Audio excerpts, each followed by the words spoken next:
Welcome back to episode 288 of the Hockey Cards Gongshow podcast.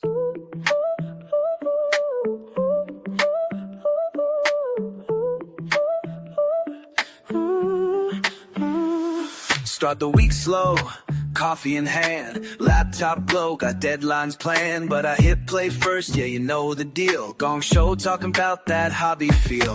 From graded gems to trade night scores, meet David Pop counts and cardboard lore. It's not just stats, it's stories too, and that hobby high gets me pushing through. It's Monday on the Gong Show, let it ride.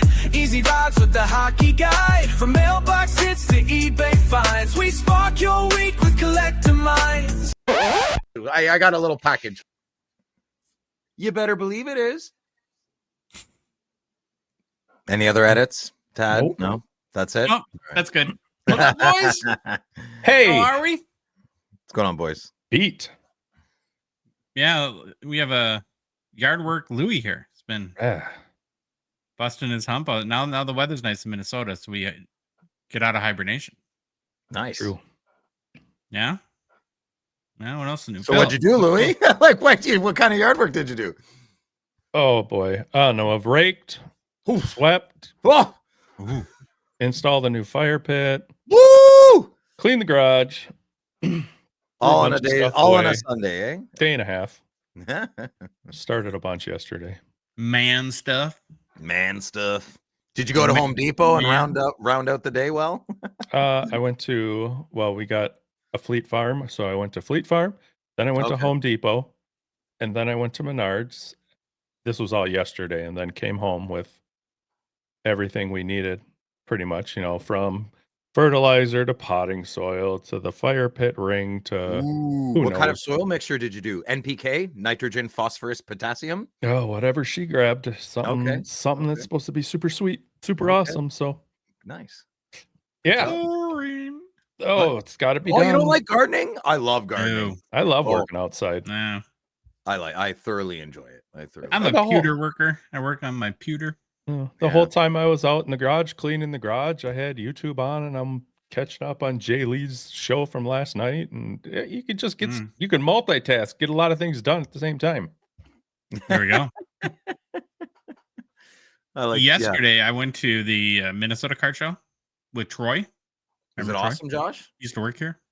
No. First of all, they had it at Canterbury Park, which is the horse race track on Kentucky Derby Day. Oh yeah, you that had to suck. Why would you do that? No bueno. Not a good idea. No. Then here's the funny thing, right? Because TCG is like an infection here too. It's billed as so.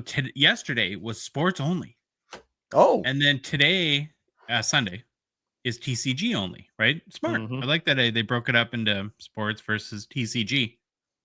Walk in. Well, now they charge, which stinks. But walk right in. The first table is just Pokemon. Like, oh, okay. Well, so much for that, I guess. There was one hockey table. That's what I was just gonna ask you. Just How many? one? Just one. I thought Minnesota's a hockey state. Ha! It is. It is a hockey state. It is not a hockey card state. That's Not for for dang sure. cards. Well, boys, be the change you want to see. Yeah.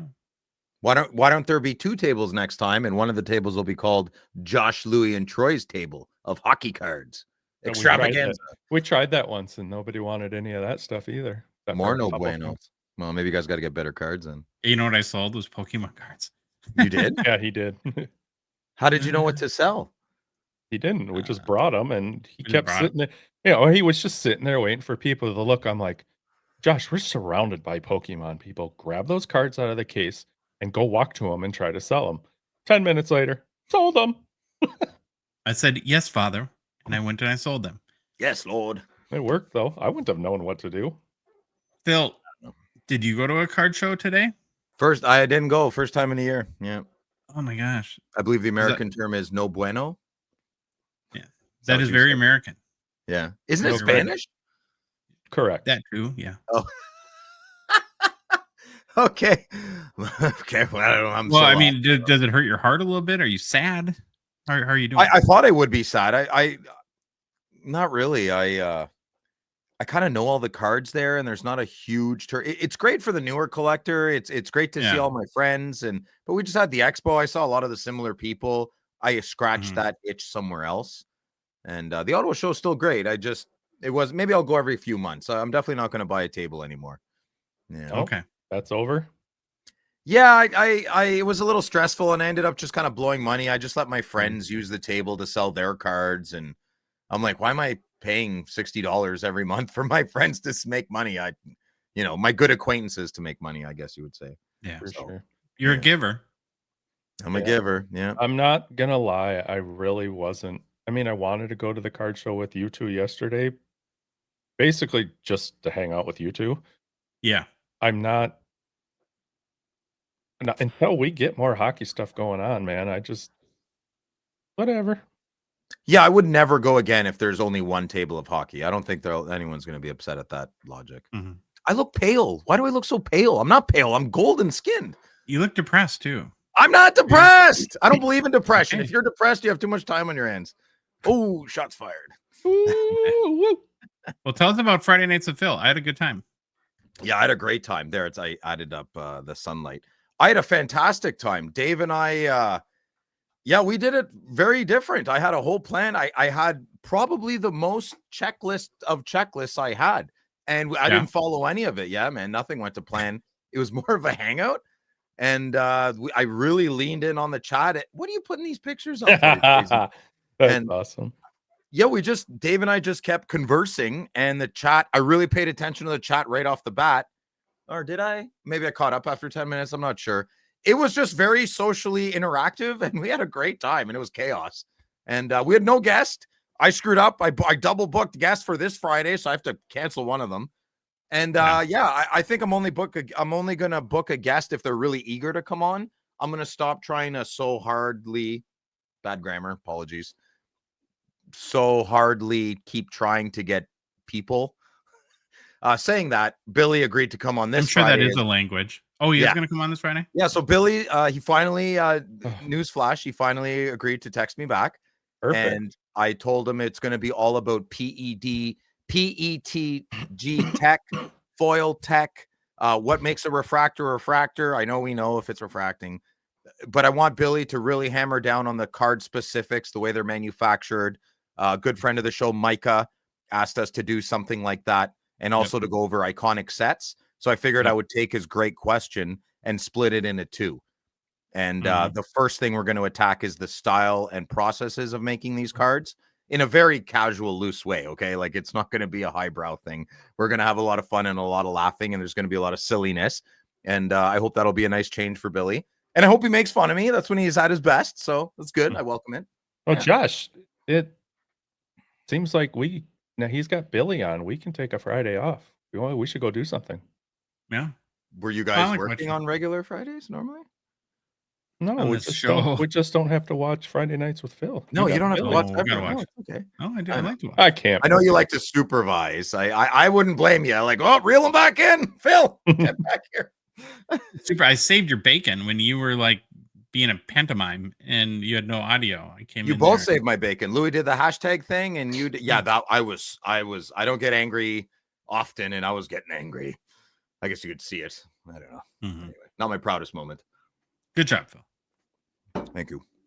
So GP Sports Cards is the official breaking partner of the Hockey Cards Gongshow podcast. Wednesday will be a huge day of breaks for Grant and team, as we have 23-24 Ultimate Collection dropping. Dun, dun, dun. Dum, dum, dum. Crazy cards there. So will they do like big time bounties for 101 shields? Like, you can get paid through GP, which is kind of fun.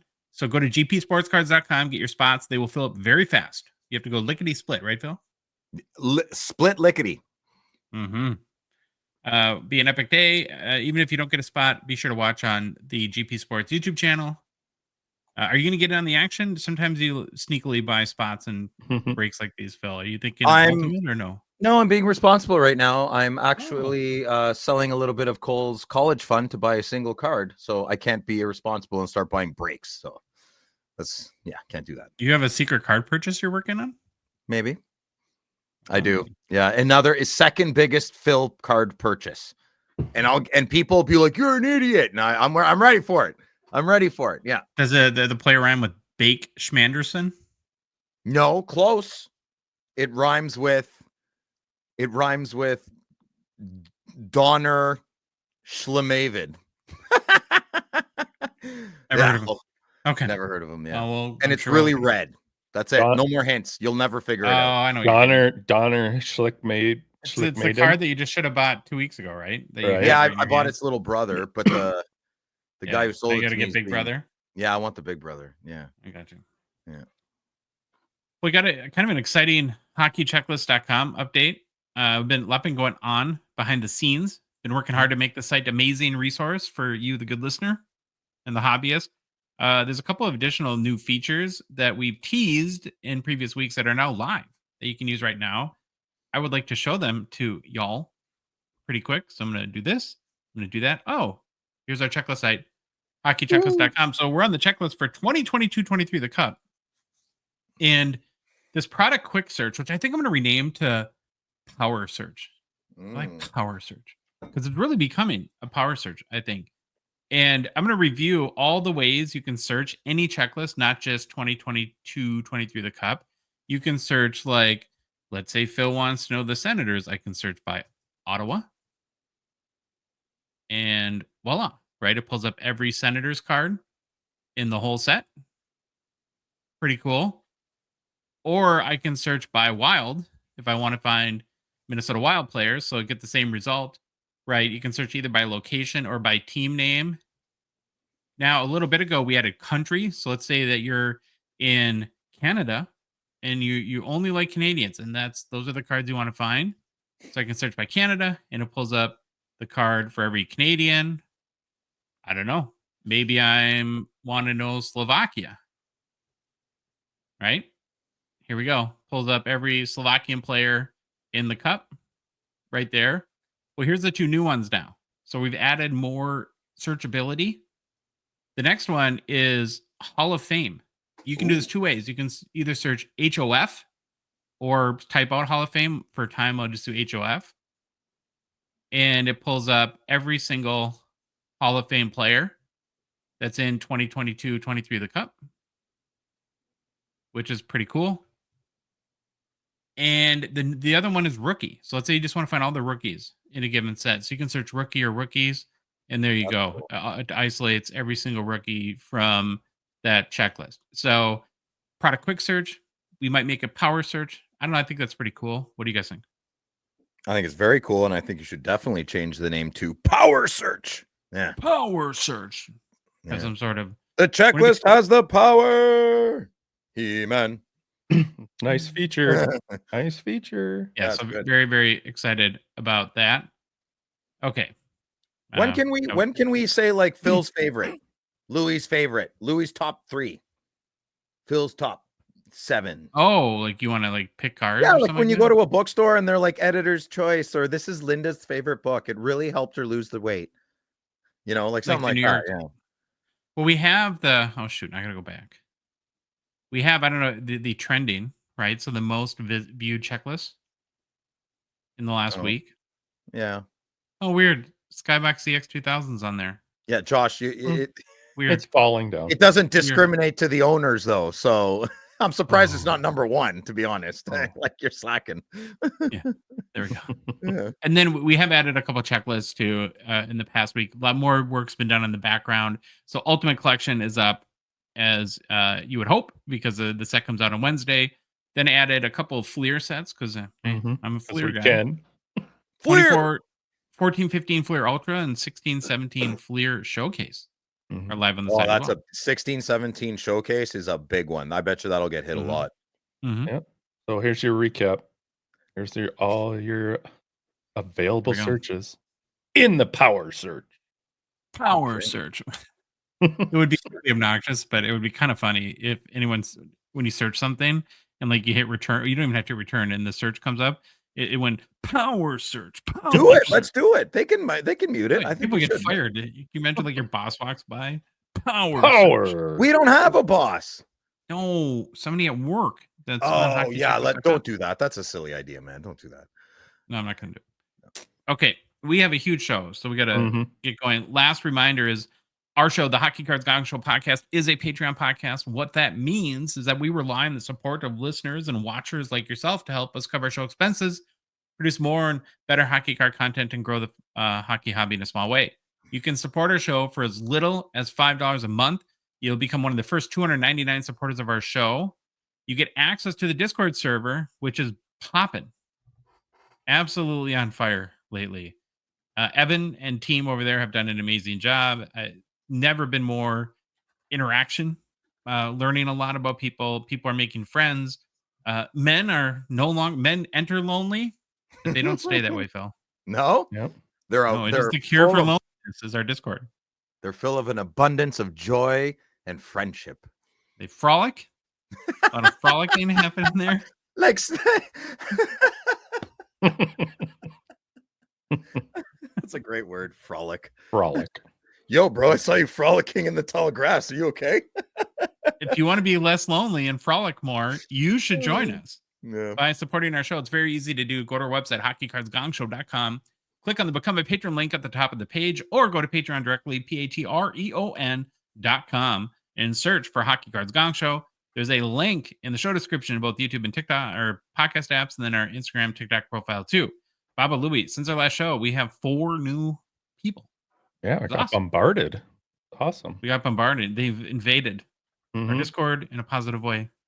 Who are they? Shout them out. They don't want to be lonely anymore. Nope. First one, Hockey Card Denmark. Join the 299. Oh, a Dane, right on, a Viking. Yeah, he's actually in Denmark. Like, Yeah. um, Like a real Dane. Yeah, it's awesome. he said the hobby is very small there. I asked him that. Mm-hmm. That's a small country, I think, too. Yeah. Sure. And then we got B. Phillipson. I think that's right. Out of 299. Yep. And after that, we got Wisweld. Also out of the 299. And last, You ever taken a whiz while you welded, Phil? ooh, it could be dangerous. I've never welded anything, but I've whizzed doing a lot of weird things. Yeah. I actually, yeah. Okay. Okay, stop. Yeah. Moving on. Hmm. Last but not least, Mr. E. Lister. Out Ooh. of 299. I have a There we go. customer named Ed Lister. I wonder if that would be Ed. I'm really? telling all my customers about the podcast. They don't really seem to care, but I'm still trying. so you're going to cut the tree or not? I'm like, yeah, okay. Sorry. Never mind. In lieu of a fee for the tree cutting, will you just sign up for our Patreon, please? Yeah. It'll be a good deal for them, bad deal for you. Great deal. Great deal. Yeah. Okay. Baba Louie, boy. let's get Yes, this sir. show rolling. You ready with the game plan, buddy? Yep, let's roll. On the show today, we're going to start with Get to Know Your Hall of Famers. Then it's off to Who's Hot and the Struggle Bus, Playoff Edition. Then we get into some hobby news. Then it's back to the Golden Gongs with some individual awards. Then it's a 2023-24 Ultimate Collection preview. Then got the Gongshow Mailbag. And if we have any money left, personal pickups. We don't, but Nope. doesn't stop us. Didn't stop us. Okay. Get to know your Hall of Famers. It's where we're profiling every single Hockey Hall of Fame player. We started with the inaugural Hall of Fame class in 1945 and have been working our way to present day. For each player, we do a quick bio, cover why you should care about them, and then review their hobby market. We're on the last player now, today, from the 1960 Hall of Fame class, and that player is Jack Walker. Sounds like an alcohol that, like Jack Daniels, Johnny Walker. Johnny That Walker. Yeah. Sweater's awesome. That sweater's amazing. One of my favorite ever. It's got a number on it too in a weird spot, but hey, they were experimenting back then. You a Jack Walker fan, Baba Louie or Philip? I'll No, drink it. I haven't even really heard the name. I'm sure I haven't read in a book or something, but not off the top of my head. He kind of looks like Magneto, Fassbender, Michael Fassbender. Yeah, a little bit. Yeah, good jawline, stoic Mhm. looking. Yeah, He should have come out with a drink. That's a great name. Fassbender. Jack Walker. Oh, Both. right. Yeah, Fassbender is a great drink name. Okay. John Philip Jack Walker lived from 1888, holy smokes, until 1950. Was a wee man, maybe like Jack Hughes size, 5'8", 150 pounds. Left shot, played wing and rover in a pretty long career that lasted from 1907 until 1933. Played for a lot of teams, actually. Holy moly. Here we go. Oakland Sheiks. Louis? Yeah. Oakland Sheiks. They're Hollywood up there. Stars. That's a new one. Never heard of them. Seattle Eskimos. What? Stop. A little low there. Yeah. Detroit Cougars. Victoria Cougars. He was a Cougar fan. Seattle Metropolitans. Which I think that's the sweater he's wearing in the picture if you're watching on YouTube. The Moncton Victorias. Even imaginary places had teams in the early 1900s. Weird. Phil's favorite Toronto Blue shirts. You're still going? How many? What? Mhm. Port Arthur, Lake City. Yeah, these are all the teams this dude played for. You think he played for 100 years? With how Quite many teams? promiscuous with the hockey teams, Yeah, eh? That's yeah, crazy. not monogamous. That's for sure. Okay, so Jack, one of the notable things about him is he basically played in every big professional league during the 1900s. He'd go on to win 3 Stanley Cups in the 1914 with the Toronto Blue Shirts, in 1917 with the Seattle Metropolitans, and in 1925 with the Victoria Cougars. Jack was also part of the 1919 Metropolitans team that played in the Stanley Cup Finals against the Montreal Canadiens, but was canceled because during the series due to the Spanish flu pandemic. We've learned about that. Oh, do you know why they call it the Spanish flu?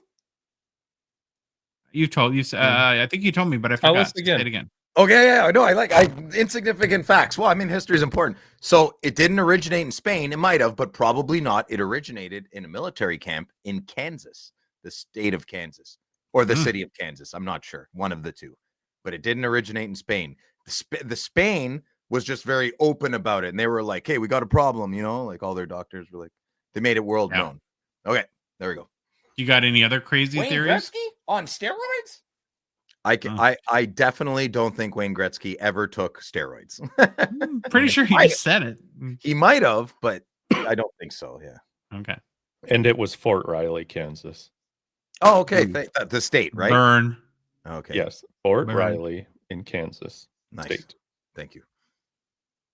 So even though he played in the Spanish flu pandemic cup series that was canceled, Jack Walker is still one of only 11 players in Stanley Cup history to win the cup with three or more different teams.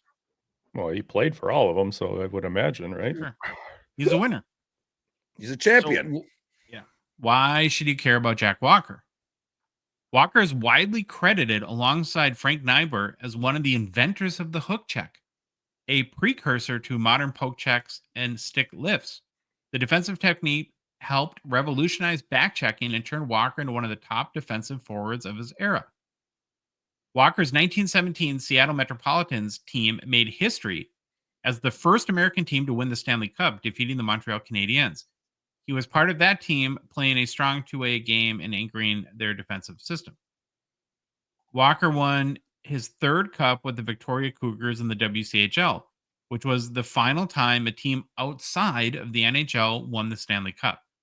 The NHL would take over exclusive control of the trophy the following season.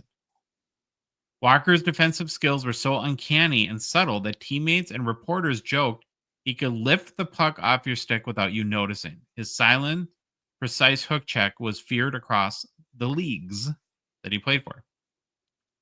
In the 1914 Stanley Cup final between Toronto and Victoria, nearly fell apart due to scheduling conflicts and travel issues by rail. Walker, playing for Toronto, reportedly had to scramble to make the series after a snowstorm disrupted travel from the west. So, I mean, they didn't have like private jets back in the day to get to their games. Despite playing in a violent era full of slashes, brawls, and stick duels, Walker rarely retaliated or drew penalties. Opposing players often remarked you couldn't even hate the guy because he beat you with his smarts and skill, not brute force. Now, his career stretch, as we've talked about, from 1907 to 1933, making appearances in the 1900s, 1910s, 1920s, and even briefly in the 1930s. 4 decades he played in. That kind of longevity was nearly unheard of in the brutal, equipment-light early days of hockey. And also can be noted that Walker played in Cup Series, multiple Stanley Cup Series, under multiple league rules during the NHA's challenge system, the PCHA's series structure, and even the WCHL's short formats. This made him one of the most experienced players when it came to Stanley Cup competition formats. So there's tons of different systems and ways that the cup was won in the early part of hockey. Mm-hmm. Looking at his hobby market, even though he played in 4 decades, there's really one Jack Walker playing days card, and it's from the 1926-27 anonymous set. Rough. There's no sales. This is the only picture I could find off of TCDB, and it looks like a horror movie. You can't even make out his face on the thing. Yeah, the end of the print run on the ink there, eh? I guess. So it's I'm assuming pretty rare. Again, no sales. But, to Phil's delight, we go back to 1985 Cardophilium, where this PSA 9 is the highest selling copy, fetching $25. Yeah. So not a lot of choices if you're a big Jack Walker PC guy. Bummer. Yeah. You have one and there's never for sale. I don't even got a That good boy's- shot of that Seattle sweater. Yeah. He had a receding hairline. I can get behind that. Yeah. Sure. That's your Hockey Hall of Famer, Jack Walker. Good job, Joshy Poo. Another Nice. interesting cat. Mm-hmm. Learn more about. Okay, boys, who's out in the struggle bus? We're in the playoffs. Were you guys aware of that, or do you need a breaking news sounder? Better hit it. We're in the playoffs. Nope, not going to do it. So that means it's time for our playoffs edition of Who's Hot in the Struggle Bus. It's where we take a look at who's doing their part to lead their team to Cup glory. The players that are taking a seat on the struggle bus at the absolutely worst time. But we're going to start positively, as we like to do on the show, and look at who's hot. So I went with NHL playoff scoring leader. Mm-hmm. Kind of an easy choice. Connie McDavid, who has 2 goals, 9 assists for 11 points in 6 games played. That's pretty good. Now, his Oilers dropped games 1 and 2 to the Kings in round 1, but came back to win the series in 6 games, and now they're moving on to round 2 to take on the Golden Knights. So based on his production, hopefully it means that McDavid's healthy, which is a good time, I guess, if you're an Oilers fan. Now, interestingly enough, boys, his teammate Leon Draisaitl has 10 points as well this postseason, and we know Draisaitl's only good because of McDavid. So does that mean that McDavid gets half of his points too? I'm not sure how that works. I think it's half his salary, not the points. Oh, okay. Yeah, I think it's a money thing, not a credentials thing. Okay. Money, money, money, money. So one of the things that's actually honestly puzzled me a little bit about hockey is we get very fixated on regular season stats and never talk about playoff goals or points per game, that sort of thing. When you think, well, shouldn't the playoffs be more important than the regular season? In theory, right? So now McDavid has played an even 80 career playoff games. He has 39 goals, 89 assists for 128 points. Holy crap. That's crazy. Okay, go on. Okay, well, here it gets crazier, Phil. That is a career playoffs point per game average of 1.6.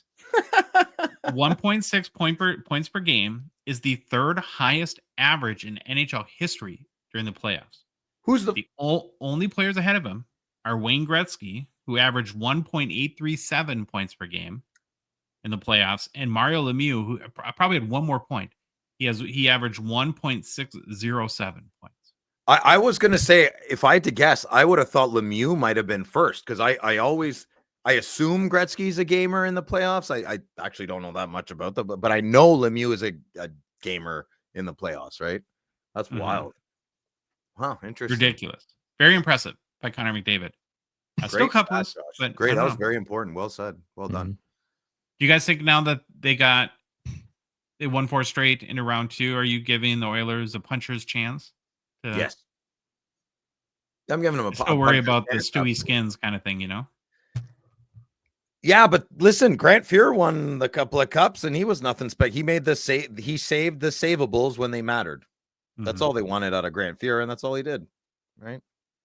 Yeah, well, they have a chance here. I don't know if Vegas plays like they played against us.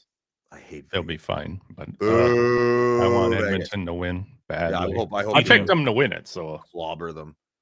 Yeah. Okay, Connor McDavid is a 2015 Young Guns PSA 10 pop 3,143. That's a lot. 3,143. Is that a record? No, No. Bedard has 7,000 now, something like that. Wait. Gem rate is 44%. Last sold for 2,025 US on April 28th. Kind of down. Down 14% in the past month, down 22% in the past 6 months. Check this out. Again, these 52-week lows and highs are just bonkers. And it makes me, there's no way to predict the hockey card market. So this is the Connor McDavid Young Guns PSA 10. The 52-week low is 1,750. The 52-week high is 3,293. Almost half of the lows of the high. Oh, wow. It's Wild.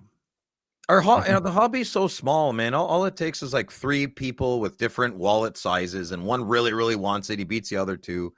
I don't know. I just time and you got to fate, get excited one day, and it's like, oh, I'll overpay by. Yeah, that's I do. Listen, it's happened to me quite often. I'd say more than you imagine, but I'm pretty sure you imagine it happens enough to me. I try not to imagine too many things about you, but I get what you're saying. Baba Louie, who did you put on the list for who's hot? I put Mr. Look Who's Tied with Mick Jesus for points in the playoffs. In all fairness, though, you wrote your story. I started my story before Colorado played Dallas on Saturday. So McKinnon has 7 goals, 4 assists for 11 points in what I have to say probably was the toughest first round matchup of the playoffs this year between them. Well, he did Dallas. his part. I mean, even though they lost, you can't blame McKinnon. No. And then for the heck of it, because I saw your stats. So McKinnon has a career playoff points average of 1.31. So at least he's not pretty good. It's not too shabby. He's also got, I think he has, what'd you say, McJesus has 80 career games? I believe 80 on the nose, yeah. McKinnon has 90. I think he's played 95 now. We can actually look at that right there. There we go. But the only game I watched was game 6, which was sad. But from what I saw, I would say that it was because of this guy that Dallas didn't end up winning this series in 6 games. So he's won. I don't know. I'd love to have this guy on my team. Gosh, he's fun to watch. So yeah, super good. With Underrated. that last goal he got in game 7 in the loss, though, he now tied the all-time franchise record for goals in a single playoff series for Colorado, which I thought was pretty cool. So, yeah, 7 games, 7 goals, 4 assists, 11 points, and now it's off to the golf course. 1, 2, 3, Cancun. Cancun. Go. Oh, scary. Don't go to Cancun. Jamaica. Okay. McKinnon's a 2013. Young Guns has a PSA 10 pop of 1,786 and a 53% gem rate. And the card last sold April 29th for $625 US. Cards down 30% in the last month. But I don't know how this math works, but it's up 13% overall in the last 6 months. 52-week low for this PSA 10 was $440, and the 52-week high brought it all the way up to $930 USD. So still, I mean, not as big a numbers as McDavid, but still up, down, that's a big year slide there, $500. Oof. Yeah, the hockey market's pretty random right now. Like we only, we tend to think that things are only going up ever from here. That's the trick our brain plays on us. But when you get to these cards where it's a little bit different if the card's out of 5 or it never comes up for sale. But when you hit, what is there, 3,100 McDavid, you said 1,800 McKinnons. You can wait it out and make sure you're getting a good price because it's going to bob up and down all over the place. Right on. Philip, who did you Hello, pick? Governor. My pick for this weekend is an easy one. Mikko Rantanen. This story just writes itself. So super easy one. I'm going to dictate the following. Rantanen went full superheroes Saturday night, bagging 3 goals in the third period of Game 7. He flipped a 2-0 deficit into a 4-2 Stars win over Colorado. I got to say right off the bat, though, the Jack Drury getting a penalty late in the third period is hilarious. Okay, so because he was involved in the Rantanen trade, right? So there were so many levels to this game, like just so many little stories within a story. I won't get in all of them, but anyways, when the chips were down, Rantanen turned Game 7 into his personal highlight reel. He scored big to save Dallas's bacon. He's not just a goal machine. He dishes slick passes to Johnston for the power play dagger with under 4 minutes left in the game. The dude makes NHL record books by pulling off the first ever third period hat trick in a Game 7. Talk about stealing the show, Mikko.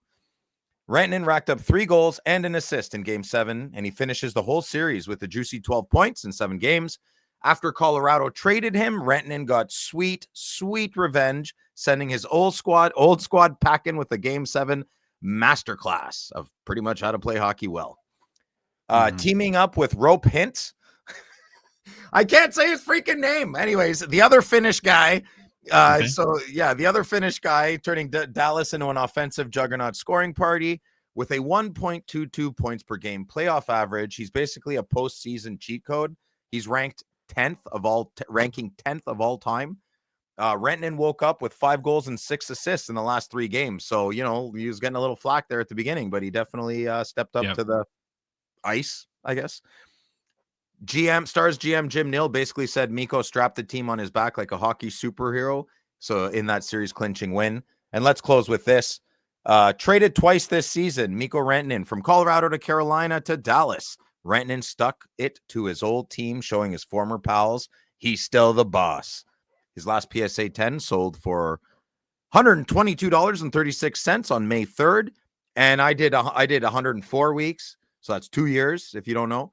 In the last 2 years, the lowest it's gone for is 67 America dollars. And the highest it's gone for is 208 America bucks. Yeah. I'll teach you how to do the 52-week low and high. It's super easy in Card Ladder. I just clicked the 2 years instead of the 1. That's all I did. Oh. Yeah. You like the 1 year better? Do you like the consistency of it?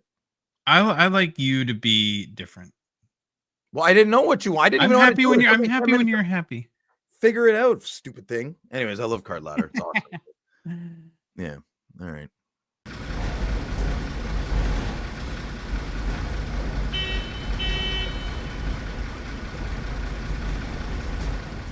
All right, there she is, the struggle bus.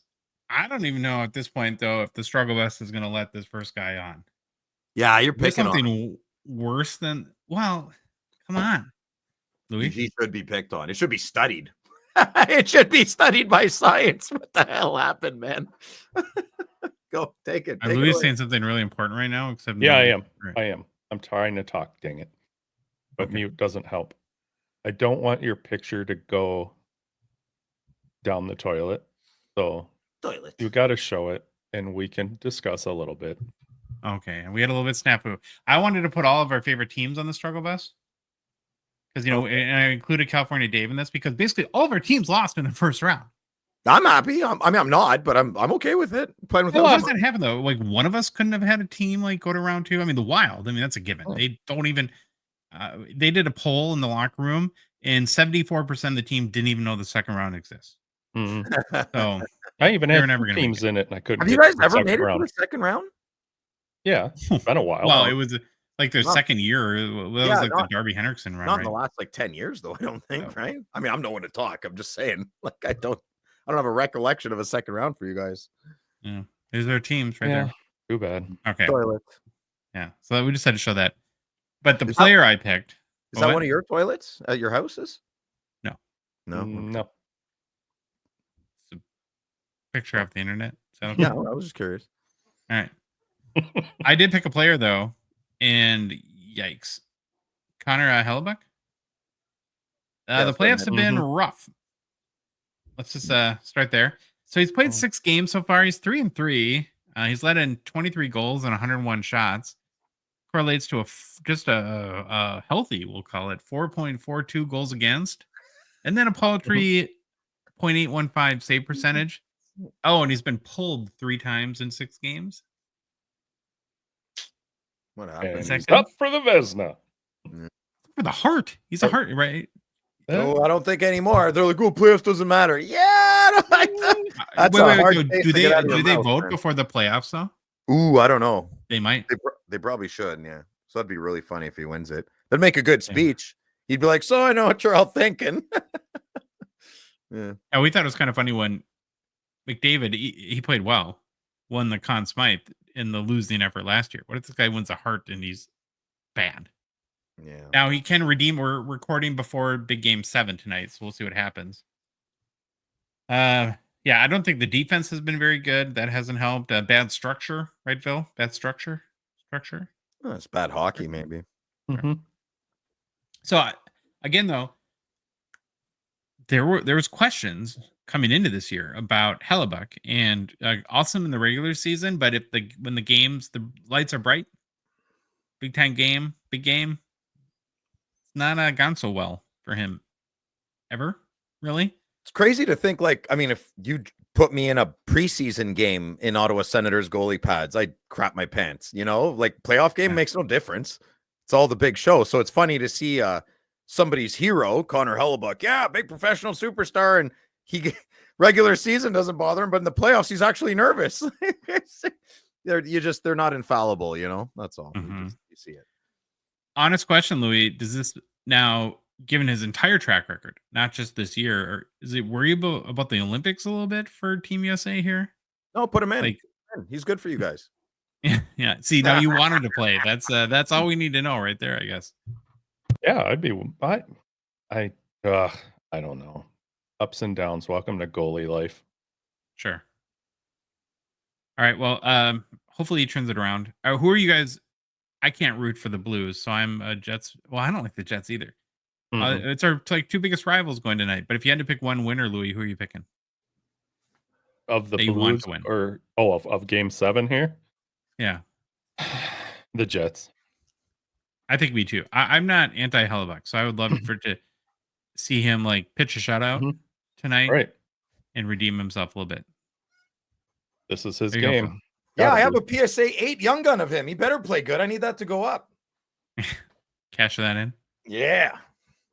Well, Connor Hellebuck is a 2015 Young Guns. PSA 10 pop 581, 46% gem rate, less over $170 US in April 29th. It's flat over the past month, up 90% over the past 6 months. 52-week low. Here's another crazy swing, $46 US. 52-week high, $234 US. Ooh. Mhm. Yeah. I got my PSA 8 for $15. Beaver bucks. Sure you did. Beaver bucks, yeah. Beaver bucks. Oh, wow. Beaver bucks. Wow. Yeah, I'm pulling. I've been thinking Goose Bucks is good, but Beaver bucks is better. Okay, Louis, your pick for Struggle Bus. My struggle bus pick is the LA Kings, and I didn't pick the Kings specifically just because they lost, but I wanted to look into the kind of the history and found it interesting just going over the whole postseason stuff between these two teams. Mm-hmm. Now, so first, going back to this regular season, after they picked up Andrei Kuzmenko at the trade deadline, the team completely went on a flippin' tear, and that's all I could read about on ESPN for days. They We won. also made fun of Dave, California Dave, in our group chat because we're like, "Oh, that's all you guys did," and we're all eating crow right now because that was a great move. Well, other than losing in the playoffs, Right, but Yeah. they won 17 of their last 22 games and were averaging 3.7 goals a game Jeez. during that stretch. And the other thing is, you didn't want to see them on a power play either; they would tear you apart.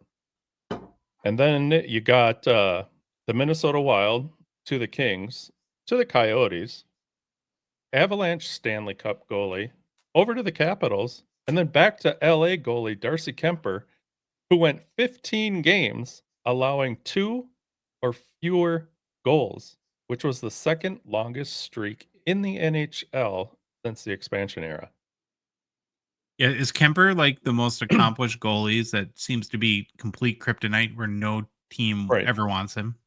don't I know. wanted to. I mean, is he like an a-hole? I'm not saying he is, but it's weird, right? It's like you win the Stanley Cup, and it's like Colorado thought they won the cup despite him. Right. Aren't all goalies a little, like, for better or for worse, a little Weird. off? Well, yeah, but I don't like win the it. word weird. Go I ahead. like weird, and weird has a bad vibe to it. And I to me, it has a good vibe. I like weird. I like good weird. I I would guess say that would be something to go back and look at. How many teams have dumped their goalie after they won a Stanley Cup with them? Usually you get paid, right? Right. yeah. So, with all that excitement going on, they blasted past Edmonton at the end of the season for second place in the Pacific, which is the best finish for them in the last 9 seasons. So, hopefully it would help them entering the playoffs with home ice advantage, as they were the team with the best home record in the NHL in the regular season. Well, they've struggled against Edmonton in the playoffs, going 2 of 9 all time. Now, probably others thought this could be the year. Edmonton, basically limped their way into the postseason with injuries. So prior to losing 4 straight best of 7 series, the Kings had lost 5 of the previous 7 series against Edmonton. So Wow. the Oilers have obviously proven to be the kryptonite of Kings teams, with Edmonton, Edmonton sending them off to die in the postseason. And here, I thought this was funny. This picture, Los Angeles. So here, funny thing. Last time the Kings did beat Edmonton in the playoffs was in 1989, when Wayne Gretzky was just traded to the Kings and led the team in points. Then was now current general manager Luc Robitaille was in his 3rd season as a player, and Kopitar, who was the only player on this year's team who was even alive then, was still in diapers. Too funny. So, off to the series here. The Kings took a nice 2-0 lead, which led many of us, well, me, to believe there could be some hope for them to make it past the Oilers finally. They almost blew a 4-1 lead in the 3rd period of game 1, though, so it started looking sketchy right away. The next 4 games, though, would tell a completely different story. They lost those next 4 games by a combined score of 20-12. The killer is that they held 3rd period leads in 3 of the 4 games, only to lose those games. They also had scored first in games 5 and 6. So, I started going through their depth chart and seeing who was playing and who wasn't. And I would say maybe they got depth issues. They're not comfortable with some people, not confident in using them, everybody available. And I think that wore everybody down. And game 3 was probably the deal breaker in this whole series. The blue line played constantly. They gave up a playoffs worst 15 goals in the 3rd period and overtime in the series. The Oilers had just scored 12 times in the 1st and 2nd periods combined. So it looks like, they obviously relied on 4D for most of the series. Then I took a look at playing time. Those D averaged between 21 and 27 minutes per game. And the 27-minute per game player, get this, I don't know, how old is he? 36, 37, 38, 39? Drew Doughty? Ugh. You just 27 mentioned some all odd the minutes. ages, so you probably hit it. But yeah, he's old. Yeah, he's up there, right? So, remember, Kings, you let Brock Faber go, so Yeah. you probably maybe don't want to be doing that stuff. But after looking into the one of the biggest make or break situations in the playoffs, which is to take advantage of as many power plays that are given, and the Kings did that in the first 2 games, where they went 5 for 10 on the power play and had 2 more in game 3. After that, this does not help. They only went 1 for 8 in the last 3 games. Poor. I'm not harping. I'm just usually I can muster up something to make it a good excuse of why this would happen to any NHL team, but I can't find a good reason why the Wild can't get out of the first round. I don't know why the Kings started off on fire, came into the playoffs hot, and just sizzled. But I, as a coach, after looking at how much time the D played, and they played only 4 majority of the 6 games, that's probably what killed them. My thought. Shorten the bench.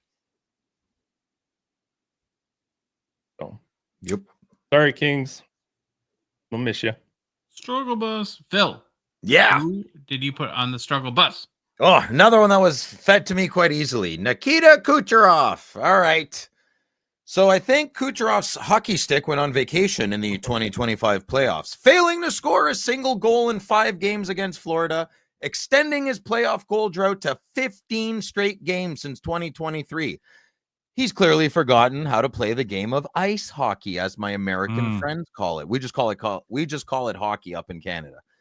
So the guy who racked up 121 points, 37 goals and 84 apples in 78 regular seasons games this year turned into a nice little wallflower during the playoffs. He scraped together 4 assists. There we go. Panthers robbed him of his mojo.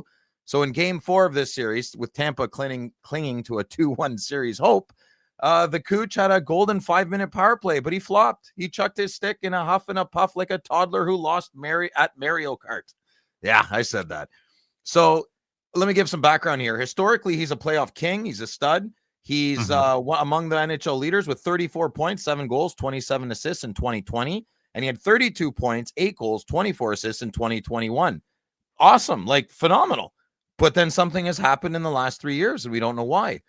In the last 3 years of what I'm about to say, 2019, 2024, and 2025. So I cheated there a little bit. But still, they were sucky. So he's a bust with 0 goals in the last 15 games, and including they got swept by Columbus and Florida as well. So Florida's physical game plan turned Kucherov into a bit of a piñata. He only had 7 shots on goal. He had 28 attempts in 5 games, but that's kind of like a vasectomized man trying to have a baby. So it's not going to work. He had 10 giveaways with 0 takeaways in the series. That made him the Panthers MVP puck courier. Yeah, so go to game 5. There was a 6-1 blow. It was brutal. Kucherov had a lone assist on a Braden Point goal, but that's like tossing a little pebble in a tsunami. Nice try, but Tampa was already sunk like the Titanic, right? The fans are being really mean right now. They're calling his back-to-back playoff duds a choke job for the legendary status for a 3-time Art Ross winner, 2019, 2024, 2025. You can't really argue with the shade. We don't know if he won yet, but maybe he did. Despite 93 points in 71 playoff games from 2014 to 2022, that's pretty good. Kucherov's 2025 flop adds to a weird curse. 0 playoff goals in his Art Ross years. What's up with that, eh? That's a weird one. That's a weird one. But he's a regular season rock star. But guess what, Cooch? Nobody cares. So his last PSA 10 sold for $555. It sold April 27th of this year. Okay.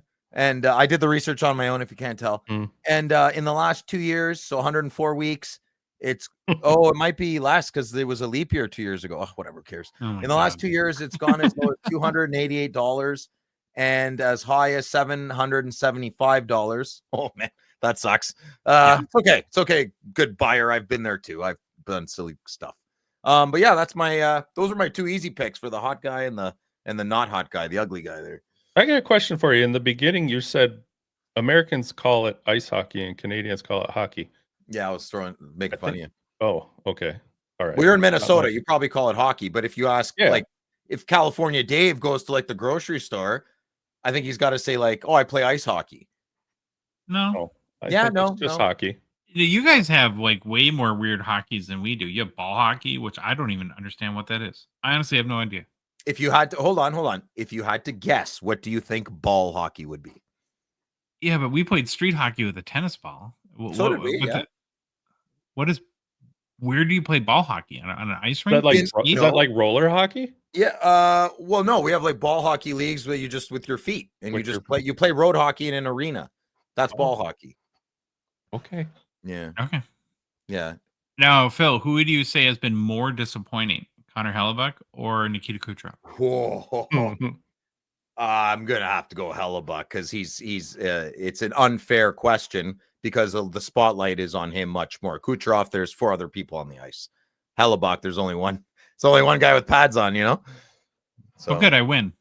There we go. I like is that what you picked as well? Oh, I picked Hellebuck. He's my pick. You picked first. I did my pick this morning. Early bird gets the worm. Stop. Okay. Quick recap for our first playoffs edition of Who's Hot in the Struggle Bus. And Who's Hot? We had Connie McDavie, Nathan McKinnon, and Mikko Rantanen. And then on the Struggle Bus, we had Connor Hellebuck, the entire roster and franchise for the LA Kings, and then Nikita Kucherov. Slab Sharks is a Gongshow partner sponsor. We are very grateful for their support of our show. The current Slab Sharks weekly eBay auctions live ends this upcoming Thursday night. And this is no joke, boys. There is almost 8,100 cards in this week's auction. How is that even possible? That's insane. Insane. We should get a little shark Congrats puppet. to them. Puppet. Yeah. We should get a shark puppet. So when we do this segment, we can be like, slab sharks. Blah, blah, blah, blah, blah. We're now going to review all 8,100 cards and talk about them. Let's do it. Let's do it. Let's get Louis to do it so it goes quick. Sure. Okay. Now, well, so this is an auction you can't miss, and this is a special one for me because we're in Toronto. I'm part to blame here, guys. 3 of the 81 cards are mine, and so for our picks this week, I'm gonna do a shameless plug. Oh, you stop. How much did you talk about your stupid Bedard? You made me. You Louis, made me talk. You're like, Phil, it's good. The good listener wants to hear about your card. I'm like, I don't know, Josh. I feel uncomfortable. I was talking about my card. You're like, no, do it. It's great. Don't. Yeah, you announced to the hobby you hit a Bedard Ricciardo about 6,000 times. I didn't even know it was worth money until you guys were like, Phil, you need to accept that this is a good card. I'm like, whatever. Oh, tiny sidebar, Louis. I'm sure you saw this. Was not the best part of Phil's show when he literally hits a $500 plus card and he looks like his puppy got kicked. I mean, I don't like stickers. I don't like them. Sure. I'm happy it's worth that to someone else. I'm not interested. You know, it's on eBay right now. 542. That's what I have it at. Yeah. So I'm gonna take the opportunity because again, we don't get to Canada often. So I had to take advantage and, say goodbye to some cards. I'm going to shamelessly plug my own stuff real quick. And then you guys can pick cards. Who let this happen? You're on mute, Louis. I talked to Louis and he said it was okay. You're on mute, Louis. I'm glad you remembered to do it. I completely brain farted that. I had stuff I could have thrown in there too. I didn't know he put in. Yeah, you always say, like, oh, you're so private on some things. You're private too. You never told us. You were off. Listen, you were in your own planet, like you get on the expo. So don't even say that. Okay. Mm-hmm. The first card I'm selling, I'm saying goodbye to 1997 Pinnacle Certified Joe Thornton. Rookie Redemption. It's a mirror gold PSA 8. It's a pop 2, 1 graded higher. I'm just not a big Thornton fan. It's an awesome rookie card though. If you're one of his, if he's your boy. So what do you think it'll go for, Josh? Like 25, 30? 1,000? Sure. $40. 40 Bob with Louis, $40. Yeah, probably. And then I'm selling my 2017 O-Pee-Chee Platinum Gretzky Rainbow Color Wheel, PSA 10. I'm surprised. I do have some regrets about this one because I do like my Campbell Conference Wing Gretzky's. Mm-hmm. But I kind of decided, though, that I do like slabs. I do. This is one that I would prefer to have maybe in my top loader binder. And I can convert this into a raw copy and be just as happy than having a PSA 10. So I think that's my plan. Well, you're on your way to getting money for it. So that's good. And then the last one is a 2021 O-Pee-Chee Coke Hotfield Platinum Preview, Seismic Gold. These are 25 in the Platinum Previews. It's a tag 10. So nice. This one hurts a little. I kind of have regrets. But is there this is probably the only slab I would let a Seismic Gold card go in. Mm-hmm. Beautiful card. Yeah, it's a cool card. It's just not one of my players. Yeah, And no, so I'm trying to like focus my, my usually all over the place and trying to be less that. So Sounds like somebody I Consolidate? used to know. Is that the word they What, want? Phil? Consolidate. Yeah. Louis, what did you Yes. pick? First one up, 2015 Ultimate Collection Yeah, I saw Auto, this. Auto 99, Connor McDavid, 1010. Didn't pick it because it's ungodly expensive. Just a very, very cool card. Yeah. Like the way it's set up, designed, it looks great. Good catch, man. Yeah. This is Yeah. going for huge dough, isn't it? I think it's number 1 on the list, actually. What? Really? Oh yeah, I Not gotta look that it up great. because it's. I was Yeah. shocked at the price. It's almost at 13 grand US. What? 13,000. Yeah. Dude, you can buy an O-Pee-Chee Platinum base auto for like $3,000. Mm-hmm. That's crazy. That's why. And I mean, hey man, this is a beautiful card, but I would take an O-Pee-Chee Platinum rookie McDavid all day, every day over this. That the grade 10 auto grade 10 thing That's what it's really doing. juice up cards right now. Yeah, and then the auto's beautiful.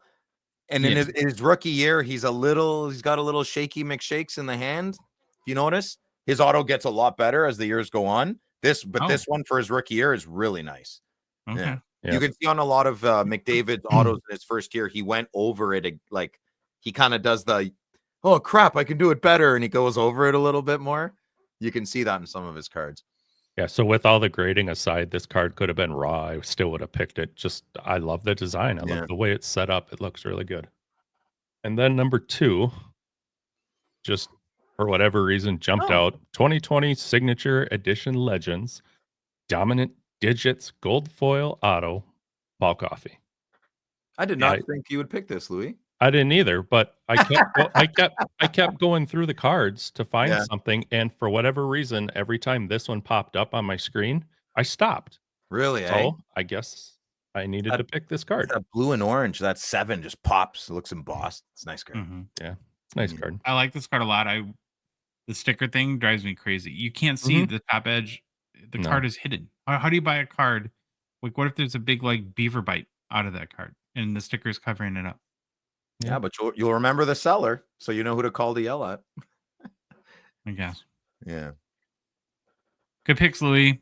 Thanks, sir. Oh, Phil, I was looking ahead. Yeah. I picked 3.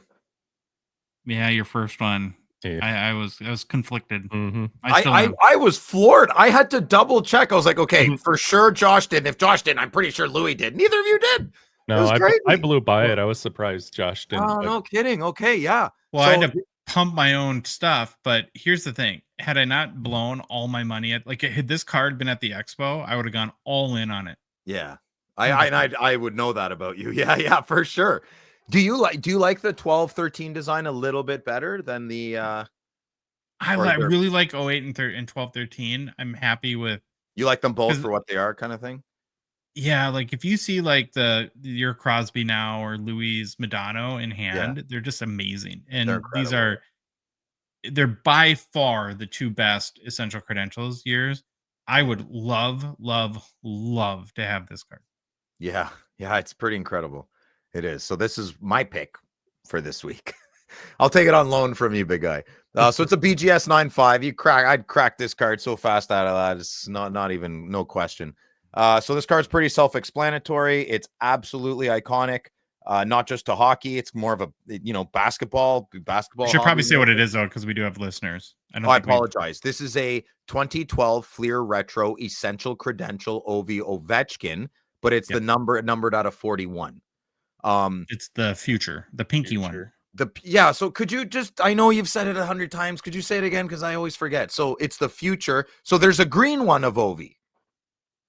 Yeah, it's like the yellow. It's like my Wah, like your Patrick Wah.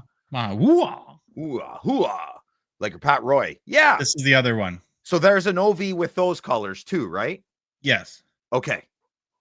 And those are more numbers of No, it depends on each because, and I can't wait. Hold on, I'll tell you in a second. This is where I get lost. This is where I lose it. Okay, so the number on the now, my Patrick Waugh is a now. Yeah. and it's out of 33, and it's card number 33. So card number 1 is out of 1. Card number 42 is out of 42. In the future, that's flipped. So card number 1 24. In the future would be out of 42, and card number 42 would be out of 1. So if you're more like the Patrick Waugh would be in the pink version would be much lower number to be like out of 9 or out of 8. However that works. Okay. So I'm guessing that what card number is Ovechkin there? I can't. My eyes stink. Can you see it on the slab? No. I don't know. Oh, What the card number is? I don't know. 2. Yeah, it's Number card number 2. Oh, so it's out of 41. So his one of these is out of 2. That's it. So this color Ovechkin would be huge money. Wow. But the Patrick Waugh pink has a lower number than the green one because of again the serial numbers reverse based on the.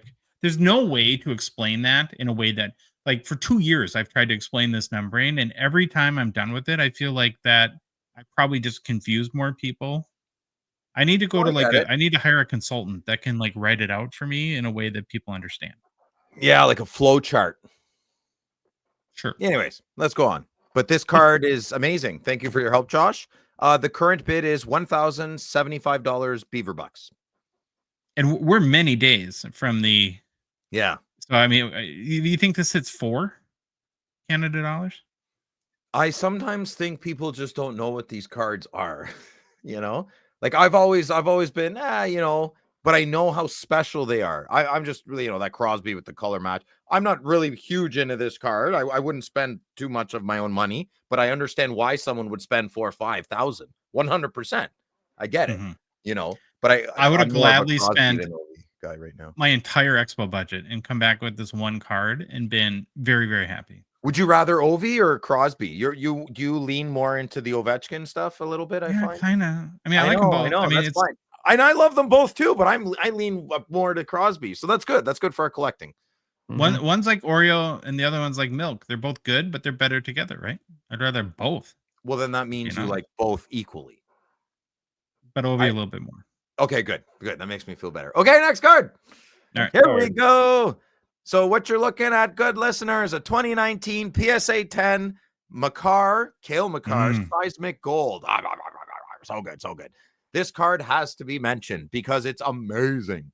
I wish it wasn't slabbed for me, and I'm not going to be bidding on a PSA 10. I would definitely, and I always say I would bid on a PSA 8 or 9. I won't if I don't like the way the card looks, right? If the card is poopy, I don't want it either. It's not just I don't like slabs thing. It's about the card. I look at this card is raw. It has to be centered, right? I mean that's like where it would lose me if it's like the bad right or left. Well, and I'm a corners guy. I don't mind. I'll take a bit of surface damage for crisp corners. That's just the way I am, and I don't mind that. So I use that to my advantage when I'm shopping sometimes. So like I said, I wish it wasn't slabbed for myself, but I completely understand. There's only 50 of these, which is enough for set collectors to have some and some player collectors to have some as well. So the resale on a Seismic Gold PSA 10 is pretty massive, maybe even double in some cases. So another reason I understand why someone slabbed this. These earlier years, so like 2014 to kind of 2019, I would say maybe this is the last year. 2020 was okay, are phenomenal. I don't know if they used new technology or ink or something, but the gold is gold. It is seismicable gold. And they pop, man. They pop big time. So current bid on this card is $735. Beaver Bucks as well. I don't think it'll go any higher. It might actually even drop lower because the Avalanche are out now and no one cares. I'm kidding. Everyone loves baby Bobby Orr. So yeah, get it if you want. I'm not competing with you. And then lastly, this is my honorable mention. I had to. Yeah. Top notch right here. 2015 rookie card, Upper Deck employee exclusive, Connor McDavid. This is one of my top 10 favorite designs cards of all time of McDavid. Probably I would say top 5. This is a top 5 McDavid card for me. I really like the Bedard design as well.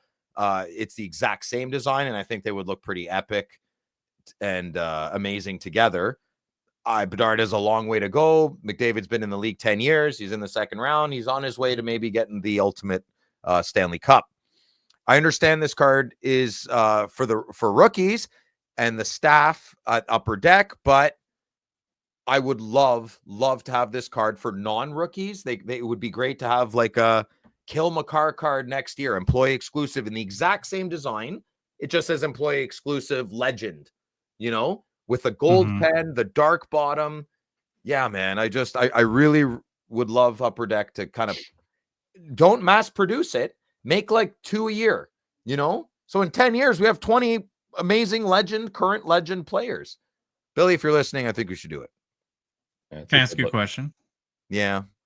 So you're working on a deal for a red card right now? Wouldn't you Yeah, rather have this one than the red card? It's the red Crosby, yeah. Oh, what was that question? Oh, I didn't know it was red card. I thought it was the red Connor McDavid. David Yeah, it is. What did I say? Crosby. You said Crosby. Crosby doesn't have a red one. Not a Young Guns yet. No, I'm Well, sorry. that's what I I'm saying. said the wrong thing. It's a McDavid red outburst out of 25. Yeah, like for the same amount of money, would you pick that one over this card? No, I'd pick this one. Well, why not go buy this one then?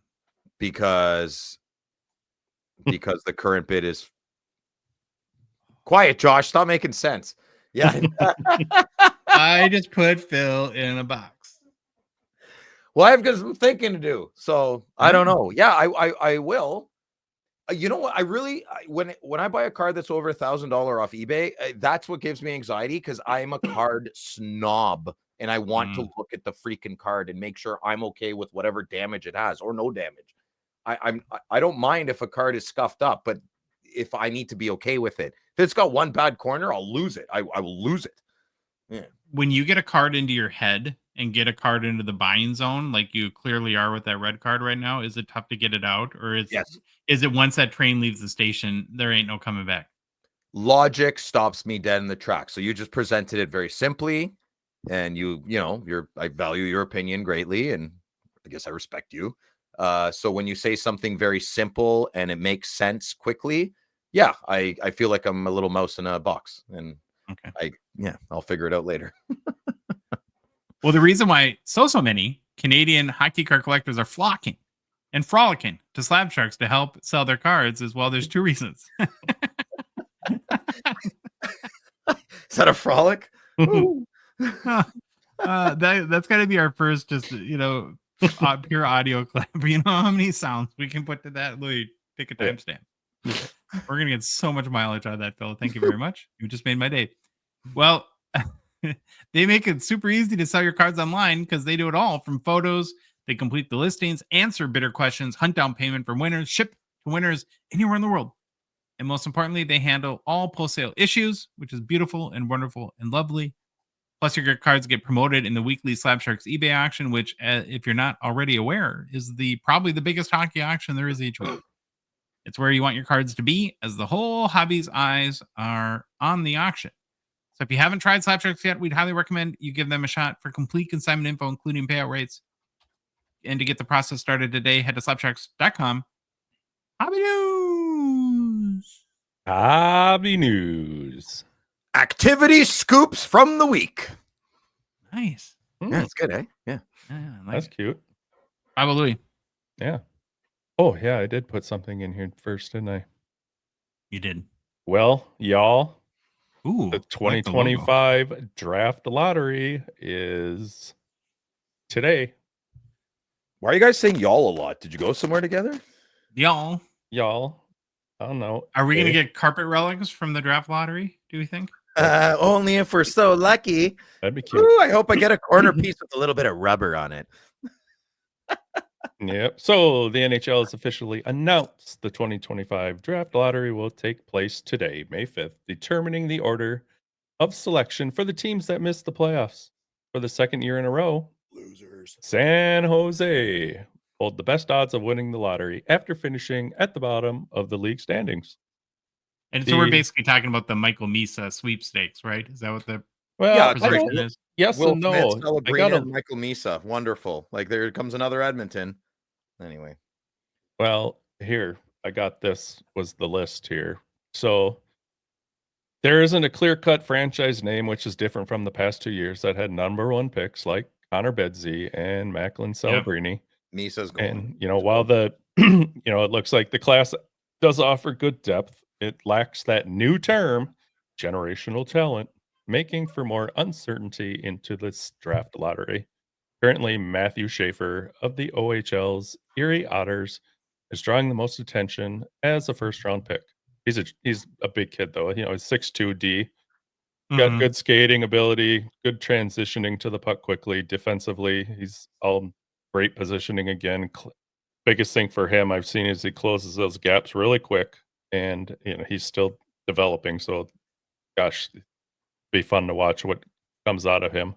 Um, Scouts had said though he possesses an elite upside in the offensive zone, which is great for a D, and has physical maturity that makes him a safe and projectable option at the top of the draft list. Physical maturity means they're done. They're at the end of puberty, right? I think. Is that how Just you a big say boy. that? He's just a big lad. Yeah. What's this? Djurgårdens. Djurgårdens. They must be a powerhouse. They got 2 of the top 10 prospects. Yeah. They do. Oh, you're right. Yeah. I Mhm. don't know. I'm still trying to figure out this number 6 Caleb kid here. Yeah. Don't know where that is. Moncton? Moncton, not a real place. All right. Well, There Yeah, she lives. I'm- We'll see what happens. I bet you Misa goes top though. Mhm. Especially if San Yeah. Jose's picking. Absolutely, yeah. or they give it to Bedard to try to help him out. Conspiracy. Blackhawks get the number 1 pick. No, I would. If San Jose got the first pick, they would take Misa, and Chicago, if they were to, they should be happy to have this Schaefer kid on D. They need it badly. Mm-hmm. Joshua. All right, Fanatics audited themselves. Kind of interesting. So apparently they paid accounting and auditing firm KPMG to audit their randomization process for placing hits and packs in boxes. So apparently it was a success. KPMG gave them the thumbs up on their process, saying that they provide a reasonable assurance that high value cards were collated randomly, that specific high value cards were not directed to specific packs, and packages containing high value cards were distributed to customers in an impartial manner. Fanatics also hired KPMG to do another study to ensure that the yet to surface publicly, but much ballyhooed Olympics Tops Now card featuring the LeBron, Kevin Durant, and Steph Curry autos was again randomly distributed as well. I'm not sure what caused them to do this, but I don't know. I guess it's a good thing overall. So I guess thanks. You know, I hadn't heard a lot of people clamoring about it. Would you guys like to see Upper Deck do something similar? The one thing I thought of is, before we get your opinions, I guess, I'm sure people would, it would make the hobby feel a lot better if like there was some sort of proof that the distribution between hobby and EPAC was fair. Oh, you stole my thoughts. I was just gonna say I don't worry about Upper Deck's allocation. They're not. I know like loaded boxes to backyard breaks is like a thing everyone freaks out about. Not just to them, or just the one that came top of mind. I don't. I've gotten like I have and I had an SP Legends box with like 9 autos, 8-9 autos. I guess that's a loaded box. And then I had another SP Legends box with 2. So it's like, I don't know, poop happens. I'm okay. Like, I don't think it's malicious. I don't go to conspiracy theory. Like, they give influencers, like sometimes on Ziri's channel, they're like, this guy gets all the hits. I'm like, no, he doesn't. Influencer box. Yeah, an influencer. No, he doesn't. He gets skunked 10 boxes in a row. Like, people just talk to talk. So this doesn't, I guess it's nice, but I don't trust people. Like, sure, do your audit again, man. I don't know. Maybe Ruben's got stakes in the company. Like, there's always ways around it, right? If they want to load up boxes, they're going to do it, whether they're audited or not. So I think it's nice for the regular, honest person. They're like, oh, this is smashing success. Like, I can trust my Fanatics. But come on, man. They're going to want to, if you want silly activity, they're going to do it. So. Yeah, I could care less if. Yeah, I could. Since you brought up Upper Deck, you know, I could care less if they did it or not. Yeah, and I don't want Fanatics doing this to be like, okay, everybody else, you better do it now. Yeah. No. Good point, Louis. Yeah, Sure. I want the. You know what I want? I want the driver of Universal or Grosvenor. I want to know who they are. That's what I want to know more. the distributors and what happens from point A to point B to my trusted LCS. That's what I want to know, not an audit about inserts. Like, yeah, could care less, like Louis said.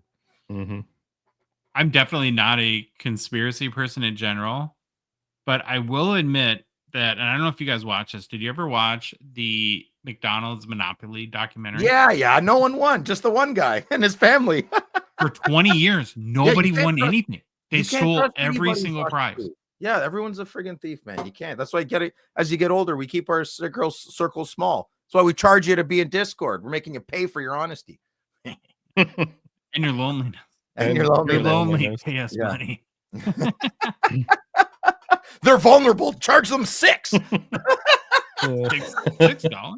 Oh, we could take advantage of the Lonely Men Club. Yeah. Charge them $6.50. Half a Big Mac. You can medium rich. Okay, I just thought it was interesting. Louis, you got some awards information. Hey, the 2025 NHL finalists. These are the dumb awards, though. We're going to do the Golden Gongs next. Those are the better, but we'll get through it. Yeah, no one cares about NHL awards. We got to do the Golden Dongs. Yeah, we'll get there. Golden what? Golden Gong. Yeah. The G. G before D, after C. Yeah. Anywho. Oh, why is that on the screen? It'll probably be on every flipping one, too. Emperor looks like Brad Pitt. Your Vezina Trophy finalists: best goaltender, Hellebuck, Kemper, Vasilevsky. Vasilevsky was voted as the one goalie that nobody in the NHL wanted to face.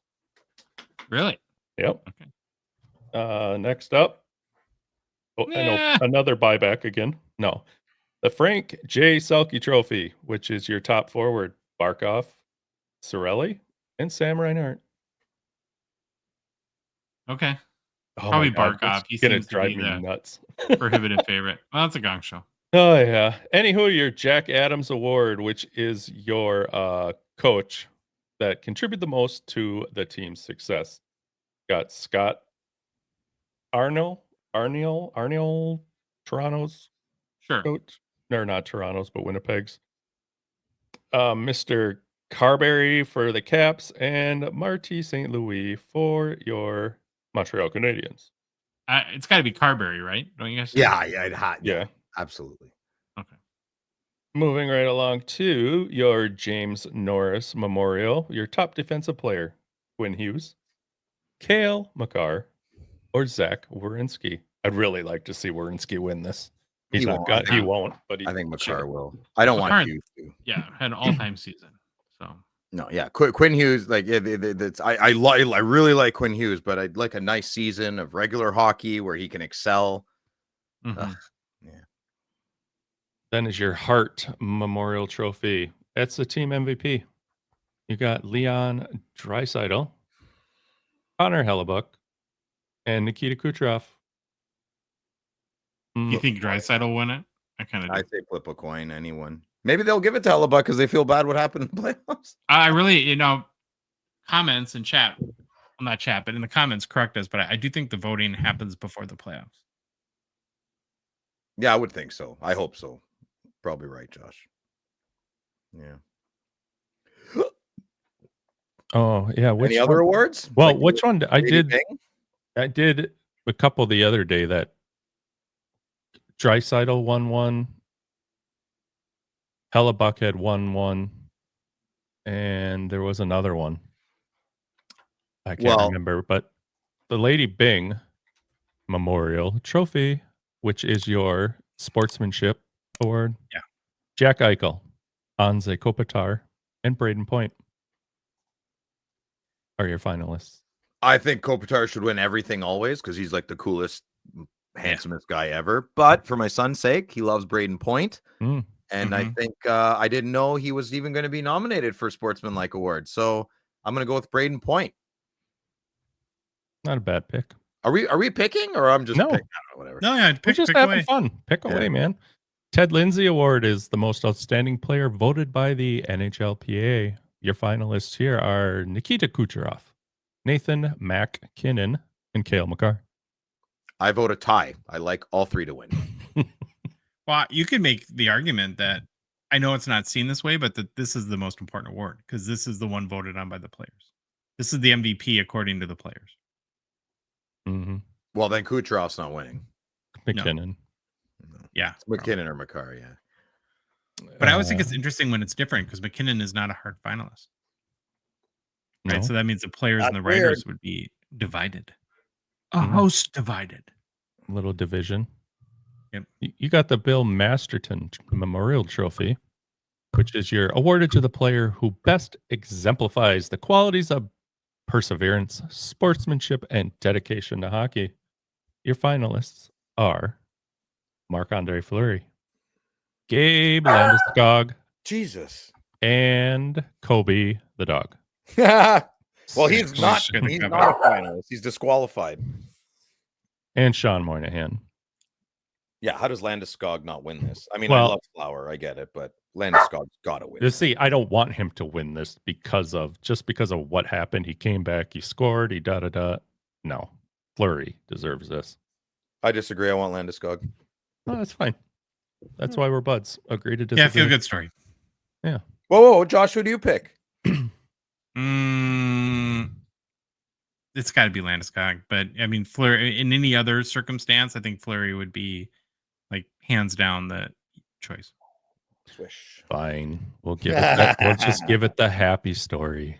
And then finally, for what I have, well, I got one more after this, but your King Clancy Memorial Trophy has a boatload of nominees. I'm not going to read them all off, but it's the player who best exemplifies leadership qualities on and off the ice and has made a noteworthy humanitarian contribution to his community. I think I did put Mr. Kevin Fiala on here a couple weeks ago in Who's Hot or something like that, but I don't know. There's 40 guys to pick from. So No, I think each team nominates a player that's. oh, on this and one. each guy. Cute. Mitch Marner. That's who the Leafs did. Mitch Marner. Mitchie Marner. Yeah, trade him. Yeah, Trade hangs bait. out around the Toys R Us and plays with his Lego with all the other kids. Ooh. I love then- Lego, for the record. I'm a big Lego guy. Just Really quick, just to jump into the old Calder trophy tracker. Hudson's winning it. Hudson on top. You think so? Celebrini, Dustin Wolf, Mitch. I hope Hudson wins it. He deserves it. What the a most. treat though this year, boys. Got four. Is that four up there? Amazing rookies. Four Yeah. amazing choices. Awesome. I'm so excited for the future. Really jacked up. Oh, Yeah. gonna be awesome. Lane Hudson is just what he's doing on D boy. Holy cow! Yeah. What about the most? Yeah, buddy. The Hobby Hockey Awards, the Golden Gongs, the G Phil, Golden Gongs.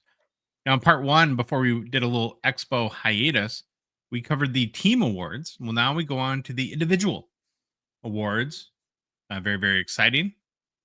And we have 4 awards today to get through. So we're going to get right to it. So the first award is a big one. We start with a bang. Right out of the gate, Hobby MVP. How it works, we give 3 finalists, and then the winner is revealed. See, the NHL, they just tell you the finalists. They don't tell you the winner. Rude. Rude. I want to know who the winner is, right? Mhm. Connor McDavid, first finalist, a perennial could be candidate for this award. While not his absolute best season, of course, battling injuries for what felt like the whole year. It must be rough, though, to be so good, where in a down year, you still score 100 points. Yeah. It's like Matthews last year. Matthews had like a very good year, but they're all like, he's not playing well. Yeah. Yeah. McDavid managed only 67 games, but still a healthy, very healthy 1.5 points per game. Only had 26 goals, though. So not even 30 goals for Conor McDavid this year. Despite all of it, though, McDavid continues to be the core chase in any product that comes out, right? I mean, the McDavid cards are always going to be the biggest hits. And so that makes him a finalist for Hobby MVP. The second finalist is Alexander Ovechkin. What else can you say at this point? Everyone in the world but Phil was pretty confident that he'd surpass Wayne Gretzky for the all-time goals lead. But I think the legitimate concern held by me and many was, would he limp across it and, be a shell of the player he was while getting to that ultimate mark? That definitely was not the case. Despite breaking his leg and managing only 65 games, he scored an amazing 44 goals, tied with Tage Thompson for 3rd in the NHL this year. Completely incredible. And then, of course, his hobby market's gone pretty bonkers since even Wayne Gretzky cards that have his autograph sell for tens of thousands of dollars. Is it pretty? It's like an old man just owned the league. Like that's what happened, right? Him and Sydney this year, they're like, I don't care how young you are. We're still quite relevant and better than you. I love it, man. It's awesome. I know it doesn't match like statistically Wayne Gretzky's 200-point years, Yeah, but it's a different game, man. one of the best seasons given all the context and circumstance that we'll ever see. So I hope people really appreciate what happened this year with Ovechkin. We experienced history. Like in 40 years, people are going to be saying, "Oh yeah, you were there. I wasn't there, but I remember it." Just like 39 years old. That's wild. Crazy. Wild. The third finalist for Hobby MVP is Cale Makar. So from a hobby perspective, Makar continues to push the boundaries of what we believe is possible for a defenseman. The 26-year-old D-man scored an amazing 30 goals this year, totaled 92 points in just 80 games played. You'd have to think he's an overwhelming favorite to win the Norris. We kind of just talked about that a few minutes ago. And from a collecting perspective, again, he continues to be head and shoulders above anyone else for the biggest chase for any blue liner in the hobby. So you guys got any predictions who won hobby MVP? Probably the Russian, as he should. Yeah. I think Louis, do the big reveal. Okay. Dun, dun, dun. Oh, Yeah. yeah, there it is. Safe. You got to give it to the new goals king. So, Yeah. I would agree. Pretty easy one there. Yeah. Okay. We'll move on to hobby rookie of the year. So we have 3 finalists again for rookie of the year. The first one will start as Lane Hudson, who might be the biggest defenseman rookie chase since Makar in the hobby. I mean, is that fair? Yeah, but his young gun isn't worth $400 in a $100 box. That's what true.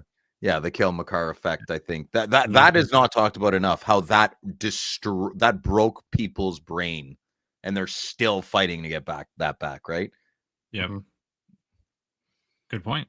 Mm-hmm. So Hudson had a magical rookie year, played in all 82 games. I mean, no, I think which is noteworthy given his size. Hopefully, maybe means he can protect himself, right? Because he is small, is an understatement, and slight. He scored only 6 goals, but added 60 assists for 66 points. He tied Larry Murphy's NHL record for most assists by an NHL rookie. Became the 10th NHL rookie defenseman to reach 60 points ever. He was the NHL Rookie of the Month twice in December and March. Now, check this out. He registered points on 27% of Montreal's total goals this season. That's crazy. Mm-hmm. That's crazy. And he's a rookie and a D-man. Now, I think that nobody would be shocked if he won the Calder. We talked about that a minute ago, too. And right from the get-go, since Series 1, he's been a major hobby chase, and it's not letting down. It wasn't just... Sometimes these guys, like, are a little flash in the pan when they're the only new rookies in Series 1, and then the big guns come out in Series 2. And I was a little curious to see what would happen if Lane Hudson would get lost in the sauce a little bit between, like, the Celebrinis and Michkovs and some of the other guys. But nope. Obviously... Or right between them and sped past them, yeah. A finalist, too, is Matvei Michkov. Played in 80 games this season. Survived torts, so that's probably equally as impressive. Do you get an award for that? Maybe we should. Second in points for NHL rookies with 63. First in goals for NHL rookies with 26. Looks like the real deal. Had strong hobby sales, of course, all year. And there should be a lot of excitement. I'd be very happy if I was a Flyers fan. Looks like you have a real deal rookie and hobby chase on your hands. And that Lachenko. There's another one. Yeah, Neil likes him too. Neil. Neil. Oh, yeah, it's that Chet Luchenko or something like that. Mm-hmm. Yep. Got a sweet name. Mm-hmm. Yeah. The third finalist for Hobby Rookie of the Year is Macklin Celebrini. Tied Michkov with 63 points. Scored 1 less goal than Michkov with 25. He did lead all NHL rookies in points per game with .91 this year. Basically set every Sharks rookie record. And he's been by far the biggest rookie hobby chase. He broke Pat Falloon's records? That's crazy. He was their last big prospect. Mm-hmm. Do you guys remember Pat Falloon? Got a Falloon? prediction who the Golden Gong goes to here? Oh my God. Easy. Yeah, Shimmy Shakes all the way. And I think well-deserved. Hobby. He's a treat to watch. Hobby. That's a good sign, right? Hobby. Hobby what? Why do you keep saying just hobby? reveal the winner. Just Okay. reveal the winner, Bob Louie. Macklin Sabrini. Macklin Sabrini is like a way bigger chase than Lane Hudson. Mm-hmm. Do you think, Phil? I you mad? don't know if you guys can hear me. I can hear you. I can hear you. Okay. Mhm. I can Yeah, hear you know, you. you're talking about shimmy shakes, right? Yeah. Not quite the hobby chase in my mind that Macklin Sabrini. Macklin Sabrini's like cards are like, let's say on a relative scale, if Macklin Sabrini cards average value is 100s, Lane Hudson's 80, right? And just like Celebrini's the biggest chase in every box. Yeah, well, numbers don't lie. I still Yeah. maybe I'm just in Ottawa. Okay, well, let me ask you this. I got a good question for you. If you were GM of the Ottawa Senators Mm-hmm. and you had the first pick in the draft and you could pick Lane Hudson or Macklin Celebrini, who are you taking? If for my current Ottawa Senators, I would take Expansion. The Ottawa Senators 2. Oh, well, that's not fair. I'd probably take Celebrini. You build around Celebrini. Man, once More again, Yeah, get out of here, you and your box. I'm a Phil not and a box. I'm a triangle man. I don't like square boxes. They're boring. Yeah, no, Louis, do you agree with that? Would you pick Celebrini too? Was the hobby rookie of the Absolutely. year? Yep. Okay. Absolutely. All right, let's move on. The next two are the fun ones, I think. Breakthrough Hobby Star. Ooh. I wouldn't even know who to pick. Yeah, I had to do a little bit of research on these ones. So I picked 3 candidates. The first one is Aliaxi, or however you say his name, Protas. Yeah, okay. I figured Louis that guy. Louis Protas is our first candidate. Unfortunately, got injured at the end of the season. He was cut by a skate, so he hasn't been in the playoffs as of yet. He did still have a breakout year though. In his 4th season, the 24-year-old Belarusian forward recorded 30 goals and 66 points. Now, there's some wild stats here. I'm excited to share these. So his previous high, remember, 30 goals, 66 points. His previous high for goals was 6. Now, here's his goals progression by years in the league. Year 1, 3. Then 4, then 6, then 30. He's on the juice. He's on the gas. Here's another wild one.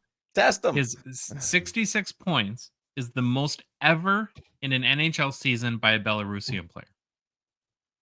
What other Belarusian players are there? I think Sharangovich was the previous. Yeah. Wow. Shots fired. No, I don't know. Third crazy stat. Not only did he score 30 goals, he was a plus 40 this season. Well, that's pretty cool. That's pretty neat. Yeah. So he played a 2-way game. Obviously, hopefully he's not a flash in the pan. It's kind of wild when you go from 3 to 4 to 6 to 30 goals. Yeah. And looking at Hobby Chase, there's been a warming in his market, but I think if he does this again, that you could see. I think he's 24. You could see a more of a chase next year. Now, the second finalist is from Phil's favorite team, Matthew Nyes. Better than Brady, maybe. Yeah. Don't be listen. Don't be silly. I really like Matthew Nyes. I think he's an absolute gamer. I think he's great. Don't say silly things. He's not better than Brady. I'll ask you this. I'll ask you both this question. If you're an expansion team and you're picking first in the draft, you really picking Matthew Nyes over Brady Tkachuk? Nobody, not even a Toronto Maple Leaf fan is picking. Well, yeah, they probably are because there's something wrong there. But I just had to poke the bear. Sometimes you got to poke the bear. Well, the bear is poked. I feel poked. No butt stuff. I think we're safe here. Okay, thank you for that.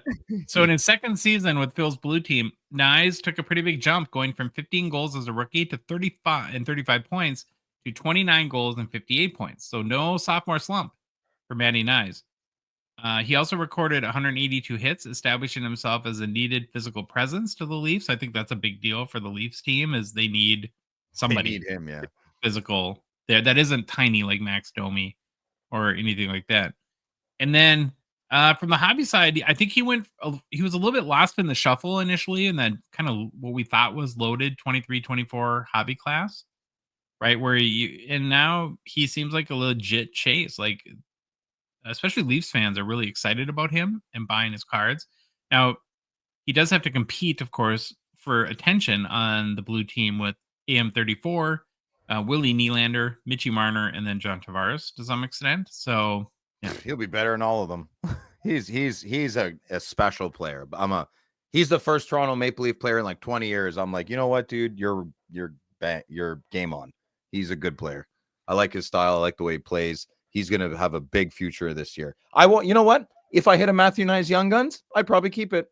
wow, That's look at crazy. you how progressive you are. I am so progressive.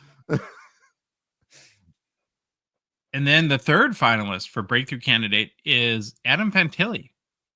Now, here's another player that didn't just avoid a sophomore slump, but actually had a pretty nice growth from maybe what some would consider a disappointing rookie year, where he had 12 goals, 27 points, only played 49 games. So again, another guy that got cut really bad and missed a bunch of games.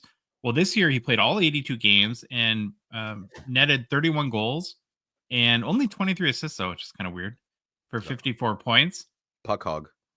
Yeah. I have to say, though, 31 goals for a 20-year-old is very impressive. That's a He's good only number. 20, eh? Yeah, that's good. Yeah. Poor. I always think of him as a bit older. Obviously, again, he's very young. The team is up and coming, so I think there's a lot to be excited about regarding Fantilli.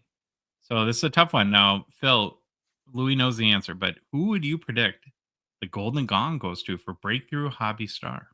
I would have said how do you say Protas or Protus? Protas. I think it's Protas. Protas. Get to the chopper. Oh no, he's Austrian, Arnold. Very aggressive. Yeah, okay. What day is it, Spirit? Okay, I would say before my playoffs, so I know this is regular season, but before my playoffs, I would have picked Protas, but I'm going Knies all the way, man. I'm a big fan of him, so that's my pick. Okay, Louis, want to reveal the Yeah. Matthew Knies? It is. Now, there was a problem with the internet, and there were no I checked this. Google called me and said there's no Maple Leafs uniformed pictures of Matthew Knies right now. They were down for cleaning or something, so we had to show him in the most beautiful uniform in all of sports. Oh, he's a The gopher? maroon and gold. Oh yeah, I didn't know that. Oh, that Yeah. makes me like him even more for you guys. Right on. yeah. Row the boat, Sky Yama, go Gophers, right? In the maroon and gold. Had to go with Matthew Knies. Honestly, he seems like he's an up and coming, hobby star this year. And I hope they trade him. Oh, I hope they trade him. That'd be great. I don't think so.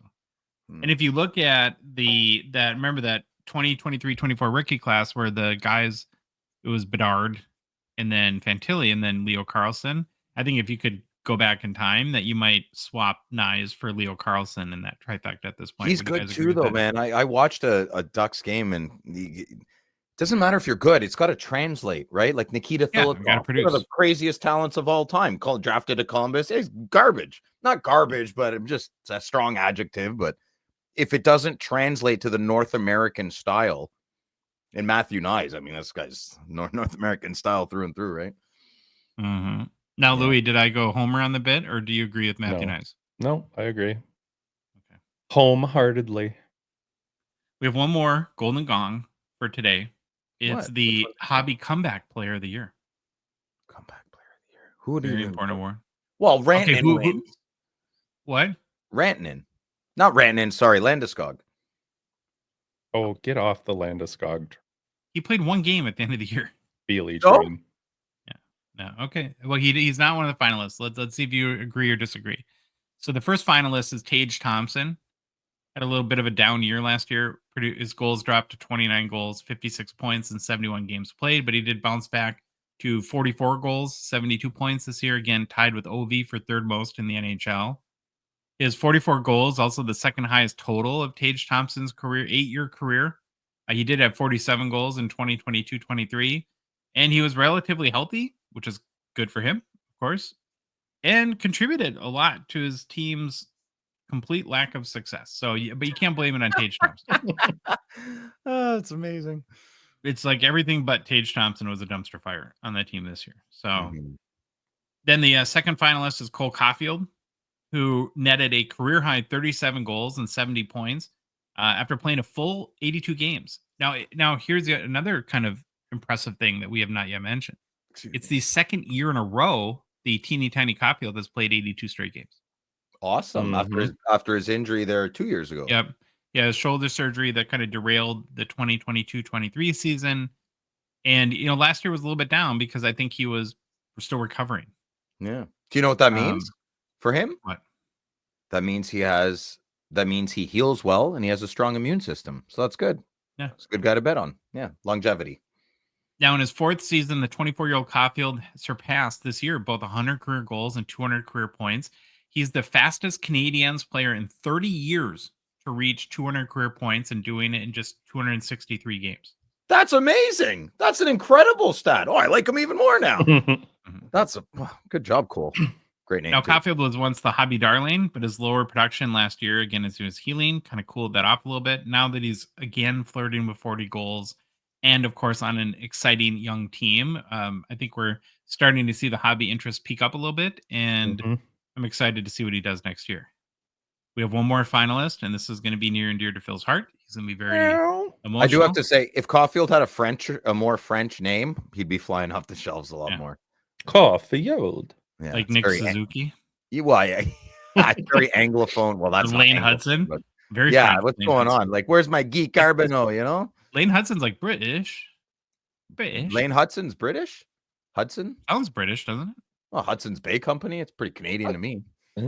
Oh, it's spelled different, I think. I don't know. But they just went bankrupt. That's a bad example. Well, to pull at Phil's heartstrings, the third candidate for comeback player of the year is Kitty Cat. He's back. What? Really? DeBrincat? Yes. So DeBrincat in 21-22 scored 41 goals, but was not able to capture the same magic in Ottawa. Remember that, Phil? Or Detroit in the following two seasons, where his production dropped to 27 goals both years. And Phil will remember this part well. It was in Ottawa when he had 27 goals, but was also minus 31. Yeah, and he also admitted he didn't try really hard. Yeah, he was minus 31. That? I mean, what professional athlete admits that? Like, yeah, let's sign him. Let's sign that kid. So he did bounce back this year in the Motor City. Told 39 goals and 70 points.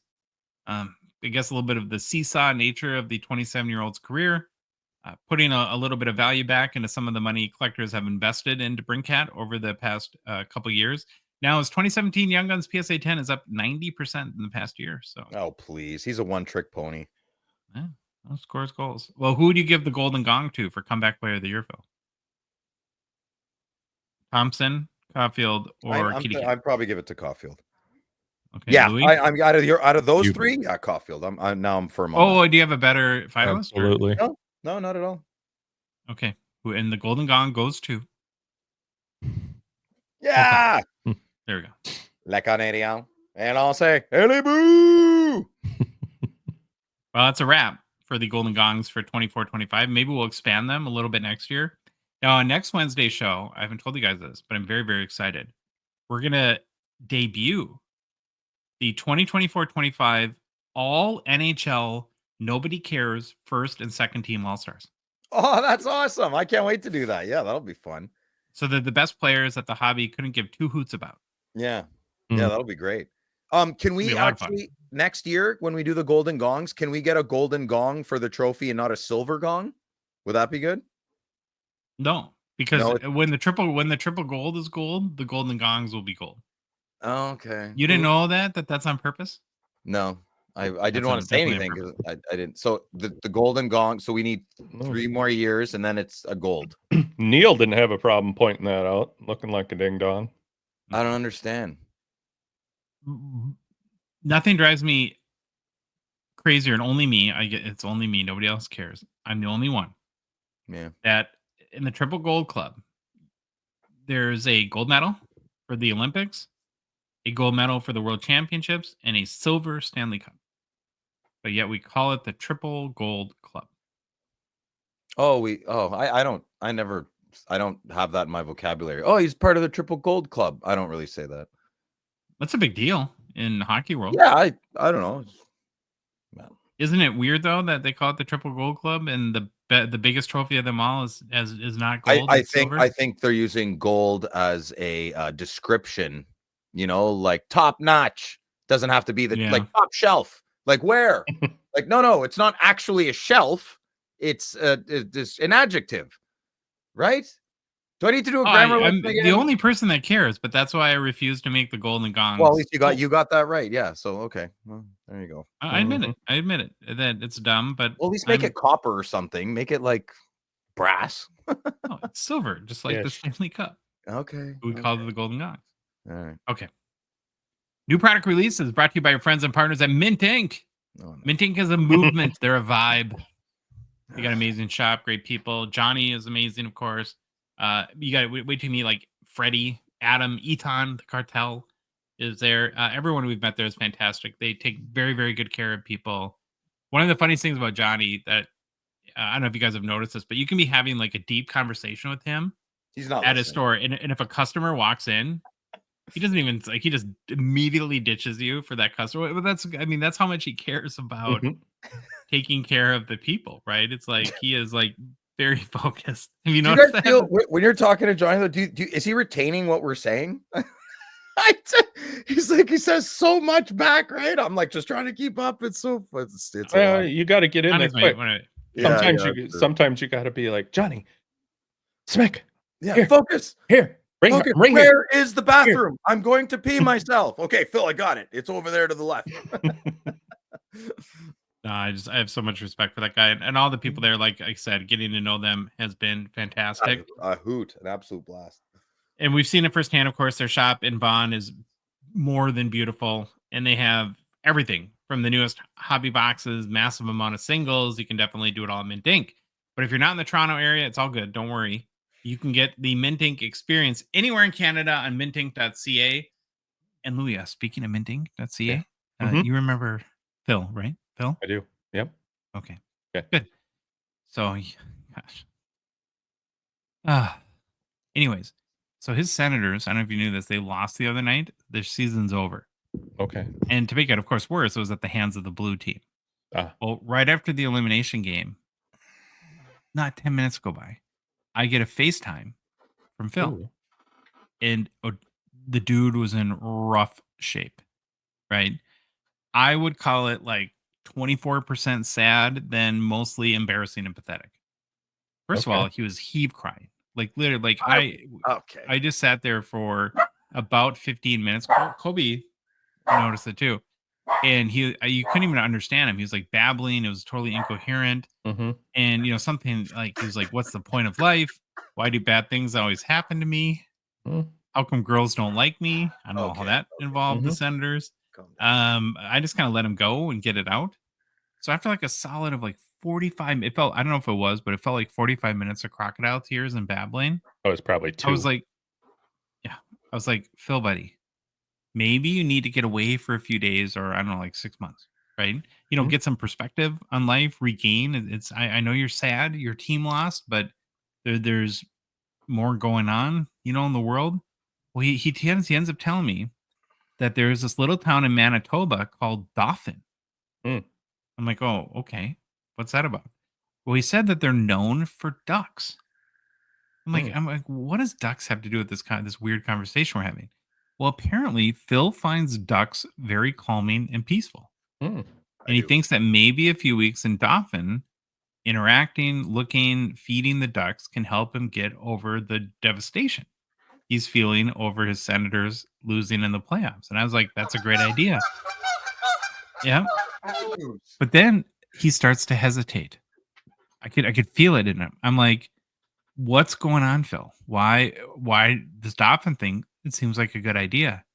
Well, he was worried, Louis, that there's no hobby shops in Dauphin. And he's like, where am I going to get the new hockey releases? And I don't know. This guy, I feel like we have this conversation all the time. I think he has like memory loss or something. I'm like, Phil, as long as Dauphin has the internet, you can order any hockey release on mintink.ca and they'll ship it right there to you, buddy. So you can be playing with the Ducks and opening cards at the same time. And guess what? He started crying again. But it was tears of joy this time, Louis. Tears of joy. Oh, good. So get any new hockey release anywhere in Canada at mintink.ca, right, Phil? Yes, sir. After that story, I'm starting to think you were on the phone with him for 45 minutes. Not 2. I was. I never knew that ducks are so important to you. Dauphin, Manitoba is not a rare place in Canada. It's actually a very well-known place. Yeah. I've never heard of it. Rare Oh, to well, me. yeah, you're American. You've only It heard is of known for United States ducks. of America. It's known for ducks. Do you know did you know there's land across the ocean? There's other countries across the Atlantic and yeah, no, I figured. That's okay. That's okay. All the other countries exist to support the desires of Americans and make stuff that we get to use. Oh my right? God, you We egocentric need Canada's maniac. trees. We need Canada's oil. We need you make. That's why What, you don't want to build a pipeline? Fine. It's like, no, we're sorry. We'll build it. We're sorry. Canada was founded to make stuff for Americans. We all know that. That's what they teach us here in school. That's so funny. It's not the Canadian dollar standard, Phil, in the world. No, Depends we on the love strength Canada. of the yen, I'm sure. But anyways. Okay, guys, we got to get serious. We have a major hockey release coming out Yeah, in a we're few 2 days. hours here. I'm sweating. Yeah. It's good. Ooh. 2023-24 Ultimate. Huge release coming out. Big cards coming out of Ultimate Collection. Just ask our good buddy California Dave, who cashed in a couple weeks ago at the Expo on his 2021 Jeremy Swayman Rookie Auto Shield from Ultimate. Cashed in huge on that one. So we're going to dig into the new set, kind of figure out what it's all about. And remember, you can go to hockeychecklist.com right now if you want, and you can look at the complete checklist for yourself. Is the box green like that? Yeah. That's the real color? Oh, that's real pretty. mine. That's nice. I like it. Oh, pretty. Hmm. There's 3,571 unique cards in 23-24 Ultimate. And we've broken that down on hockeychecklist.com into 78 subsets. That was fun. Yeah. Yeah. There was. And of course, I sent it during the expo. Mm-hmm. So there's a base set, autographs, memorabilia inserts, and then there's a whole slew of updates. Check this out. You guys are going to find this funny. The update cards in 23-24 Ultimate range from 2015 through 2022. Yes, there's 2015 updates in this set. So McDavid rookie? No. Okay. I forget. Now, the base set is broken down into 3 different subsets. There's veterans, which are 75 cards. All base are serial numbered to 149. There's 4 numbered parallels, blue out of 99, gold out of 35, purple nurple out of 15, and black out of 5. No 101 base, just black out of 5. Of the base set, there's also 25 legends that has the same configuration. We're showing the purple Gordie Hauna. Wheeler. Yeah. I have a top loader binder for Hartford players only. Can't wait. Need that card. Even though it's Which one do you want? Do you want the gold, or are you going to go deeper than that? I'll go. I want them all, but I'll buy whatever I can. I'd like them to use new Hartford Gordie pictures instead of the same one all the time. But that's they cool. probably only have a few. Yeah, 4. At least they're not using the one he looks like he's out there with a walker. Yeah, True. Could be worse. Guys. Then there's Ultimate Rookies as part of the bit. Now, most of these are autoed, so it's very rare where like the base rookie is autoed. They're serial numbered out of 299 or 99. There's a few. There's no parallels, and there's a couple that are not autoed. So that's the base set. Now, from what you saw, the designs, you happy? They look nice. Yeah. Ton of auto sets in 23-24 Ultimate as well. So there's base autos, which are 1 in 8 packs. There's a Leon Draisaitl. Not There's stickers. gold. Not No, stickers. on card. Yep. Gold parallels for base for both vets and legends. There's a nice Mario Lemieux, Oli Lefsa. God, that is. I'm onto something with Oli Lefsa, huh? That is such.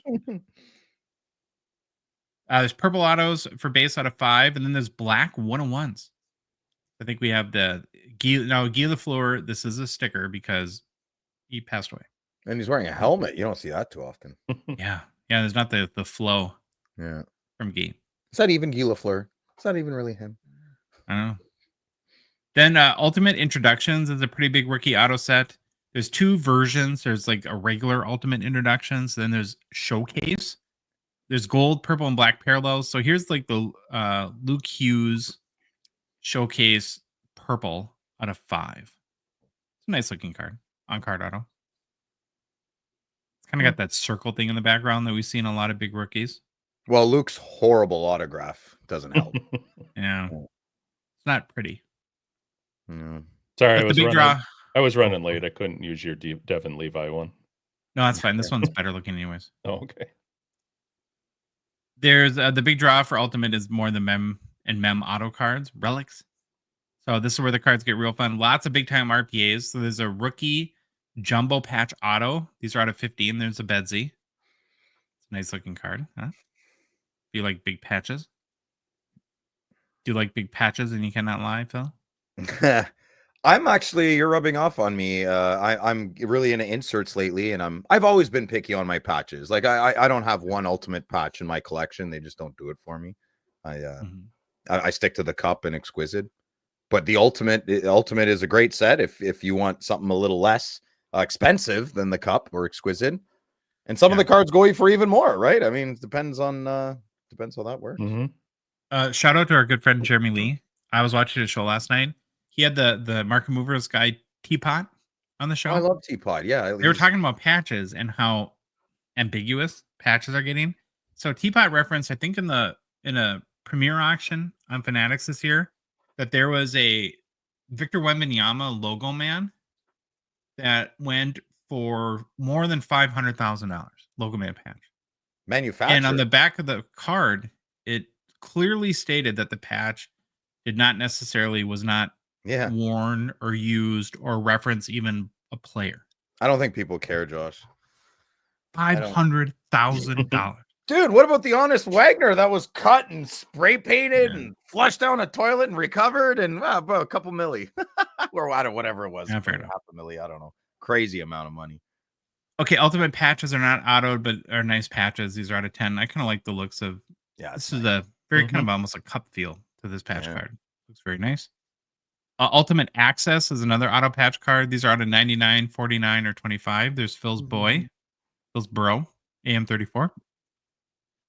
There's a Tendy set. A lot of crease collection. These look pretty nice. I think flower. Oh, that's cool. Yeah. I'm appreciating Ultimate more. Premier and Ultimate. I'm coming around. I am becoming progressive more. And not just patches too. There's what's new this year is it's called Planks. It has stick memorabilia. Here's a Ovechkin. You boys like this stick thing going on? There's like a new stick. You like that wave, eh? Yeah, that carbon fiber in there. That's cool. Yeah.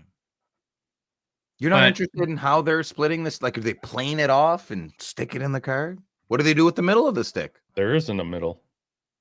Oh yeah, they're not wood anymore, eh? They're hollow. Oh, it's so weird. The more you know. The biggies, though, in Ultimate, the marquee, the headliners are the Shield relics. And there's a number of them, so it's good to know. Some are autoed, some are not. Jumbo Shield patches feature veterans. There's 4 patch autos for vets. AM34, which is pictured. Ovechkin, McDavid, and our boy Krill the Thrill. I'm sure Dave will get that card because he gets every free soft card. Yeah, you know what I want from the stick? I want the blade. I want the blade with the sticker on it. The hockey tape. That's what I want. I'm down for that hockey card. Dave is into those complete stick cards that have the handle and then the shaft. I said shaft and then the blade. Yep. You can get them. No judgment, Josh. No judgment. I love you for who you are, buddy. It's all good. And now I want to talk about this card a little bit. The huge card is, of course, the Ultimate Shield, Ultimate Rookies Shield autos. So here it is. This would be the product hit right here. The Connor Bedard. That's it. Rookie Shield Auto 101. What's that going for? What do you think? That's what I want to talk about. I mean, is this still, given the up and down nature of his year? A year ago, this would have been 6 figures, like hands down, right? Does it hit 6 figures now? No, I don't think so. I think it'll still get a stupid price, though, like 20, 30K. It'll get a high price. No, it'll go way more than that. Yeah? What do you think? Yeah. Well, I think it's over 50 for sure. So Dave just got rid of like his Swayman for like 8 to 10. Yeah, you're probably right, eh? I don't know. I'm new to this ultimate thing. The ultimate patch cards don't do it for me. I'm not crazy like the others. That's probably no, but that's probably what's going to keep it under this. Going over 100K is it's. Bedsy's kind of I mean, he's still up because it's Bedsy, but it's ultimate. It's still new, fresh. It's not the cup. It's not. You know what I mean? It's not killing you that the logo, the shield's off-centered in the window? I already noticed it right away. Yeah, I saw that right away too. I'm like, oh, Louis got to be like getting diarrhea. I just Second to diarrhea, right? Gross, Hey. man. Dinner soon. Come on. yeah, quality assurance is only as good as your weakest link. So Are you boys big Shield 101 Ultimate guys? I'm not. They're a cult, right? Not that there's nothing wrong with it. I have my own little cults that I'm part of, but I'm not part of that cult. And I am if it's game used. So I will take a non-rookie shield. I would be very excited about that. I can't get into spending $100,000 on a player worn or event worn shield rookie auto card. I think it's totally, I just can't do it. Now I'm in the complete minority. So I would rather have the second year game use patch auto than the rookie patch auto. That's not game use. I think a lot of my influence, I still love my patch cards. I just see a little bit, not to bring it up, but I will, what Topps is doing with like you can reference the patches to their games and photo match them. I think I'm going to be off a lot of, unless I really like Jake Sanderson RPA, I'm all over. Any Brady I like, I'm all over it. But anything new, any new PC moving forward, I'm kind of more interested in inserts right now. They're generally cheaper. And I think Upper Deck will eventually go that route. And that might make these cards like, oh, that's one of the old patch cards. Yeah. Like, I'm not that monetary value is the reason I'm collecting, but like a bad day might come and I might need to sell half my collection. I'd like to get at least 50% of what I spent, like, and if patches hit the pooper, that won't happen. So I don't know. I think we're in a transitional phase in the hobby market with patch cards. And I think Upper Deck, who we love dearly, especially me, will have a issue, not an issue, but a new journey to go on if they want these patch cards to remain relevant when a competitor is stepping up their game. Is that a good way of saying it? Very well put. Sure. I think. What do you think, Louis?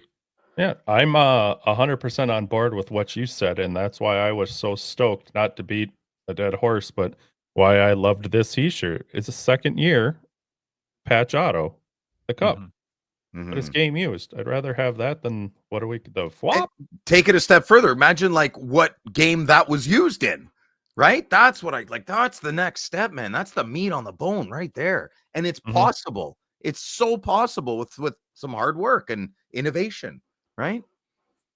We'll get there. As you guys know, I'm not really much of a collector of memorabilia or even autos to that point. But if the two keywords to me are distinction and provenance. If Upper Deck makes those core to their memorabilia efforts, so I get an amazing patch card that tells me Connor McDavid wore this jersey on this date in this game, I'm 100% in on that, and that is amazing to me. Because it gives it a true historical meaning at that point, and I think that if I'm an Upper Deck, I'm putting less memorabilia but better quality, and I'm taking a product like we say all the time, our joke. I'm instead of $150 a box, I'm making SP Game Used $500 a box. Blasphemy. But I'm making all the memorabilia amazing in it. And I think people will pay. I think they'll sell more than they do at $150 because I think people will pay for that. I really do. Yeah. People, if I'm not going to get a napkin patch, make it a nice patch, and you can also the stick thing scares me, man, because guys go through sticks so practice at like we're gonna get I think they're doing this new stick thing. It's not new, but they're stepping it up because it's so much more cost feasible for them. Yeah. And I that's where I'm kind of leaning away. It just doesn't interest me so much, the stick. I'd rather a nice jersey patch. I like colors. That's just my opinion. Agree. But they could change a jersey every period, and they could have Phil that works for Upper Deck just waiting there and grabbing the jerseys. Right here, take another one. I'll take this one. It was worn for a full period. That's a game worn jersey, baby, right there. One could go to a museum, one could go to Upper Deck, and one could go to the family of the player. Whatever. So many options, so many ways to do it. This is a fun problem to have, which I'm sure they're on it. I'm sure Mr. Mashra, the president of Upper Deck, is on this, right? No. EPAC was his baby. I think he smashed that out of the park. I wish it was a little bit faster, a little bit. But other than that, I think it's a great program. And he saw that through. And I'm confident that Mr. Mashra will figure this out. You know, no rash decisions. It might take a few years, but I'm confident our beautiful Upper Deck will get this sorted. That's a boatload of jerseys, though. Like Listen, every game, man, every we period. kill a boatload of cows to have hamburgers. I think we can figure out the jersey thing. Yeah. Every period they should be swapping jerseys. Yeah, maybe they already do. Right, 246 jerseys. Louis. Wow. We, Upper we, Deck live should in be- the- Upper Deck we should live pay in for the- them. we live in the most wasteful time of all time. You're right. I'm- You're right. Yeah, the jersey's non-negotiable. Yeah, it doesn't matter. No, you know what? Troy showed me yesterday that and this is a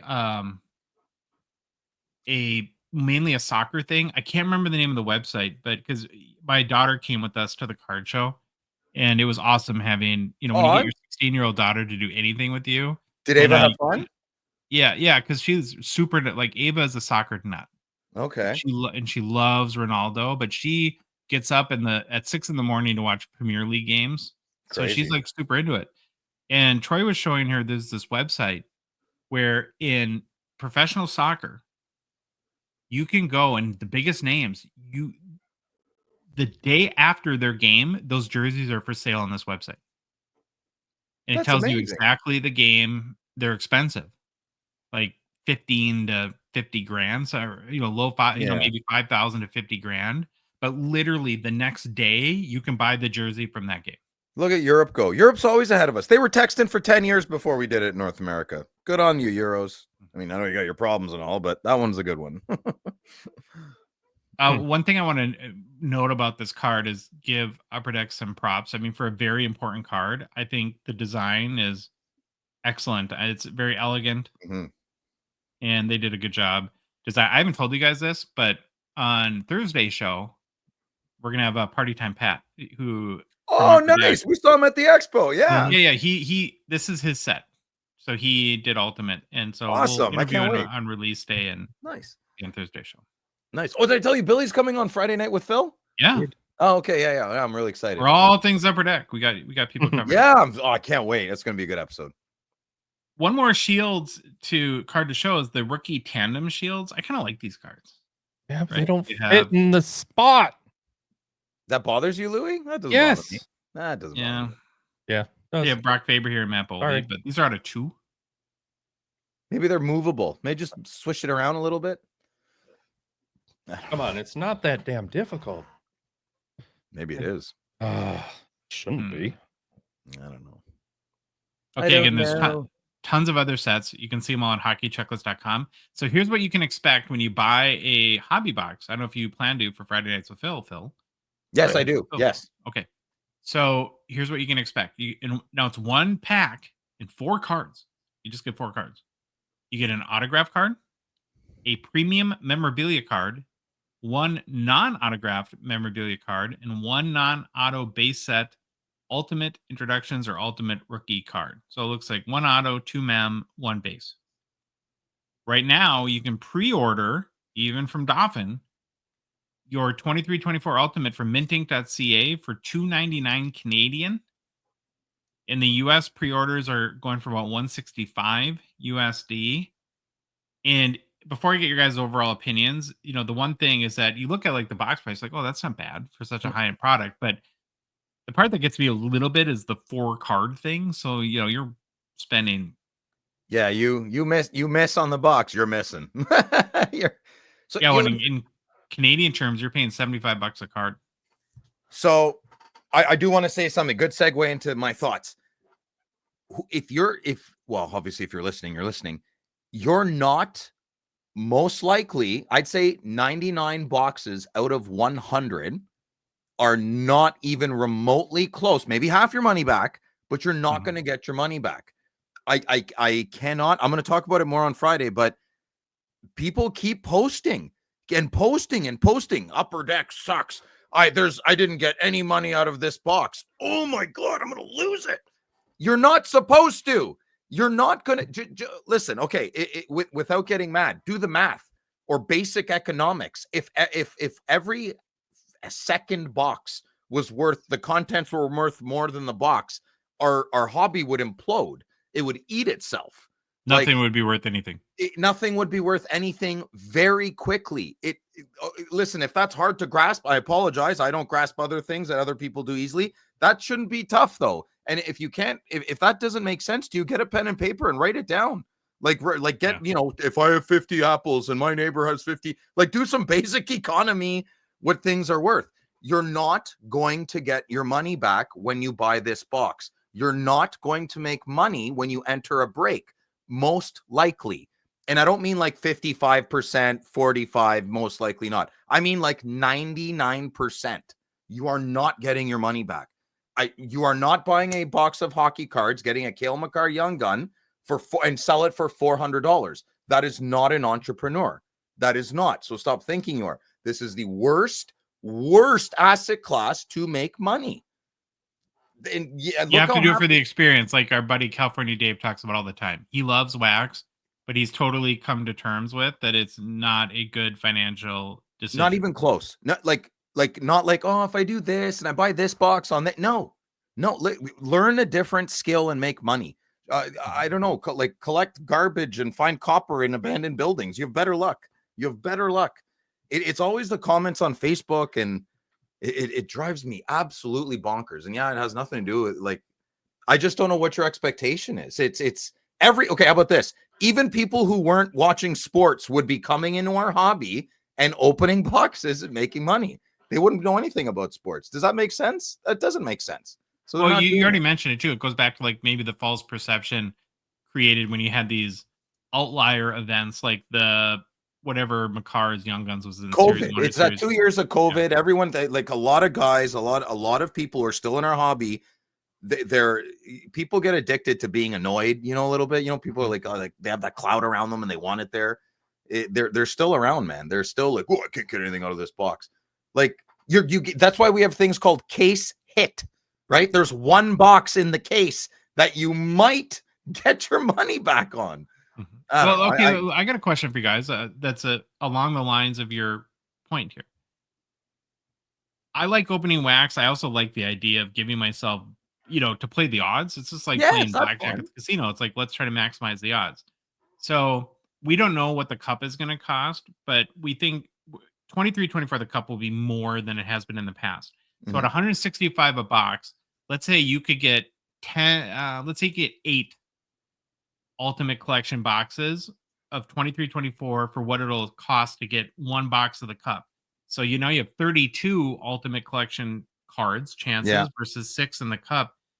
I think if I had to spend the same amount of money, I'm probably going Ultimate actually. All day long, Joshy Poo. Yeah, man. Absolutely.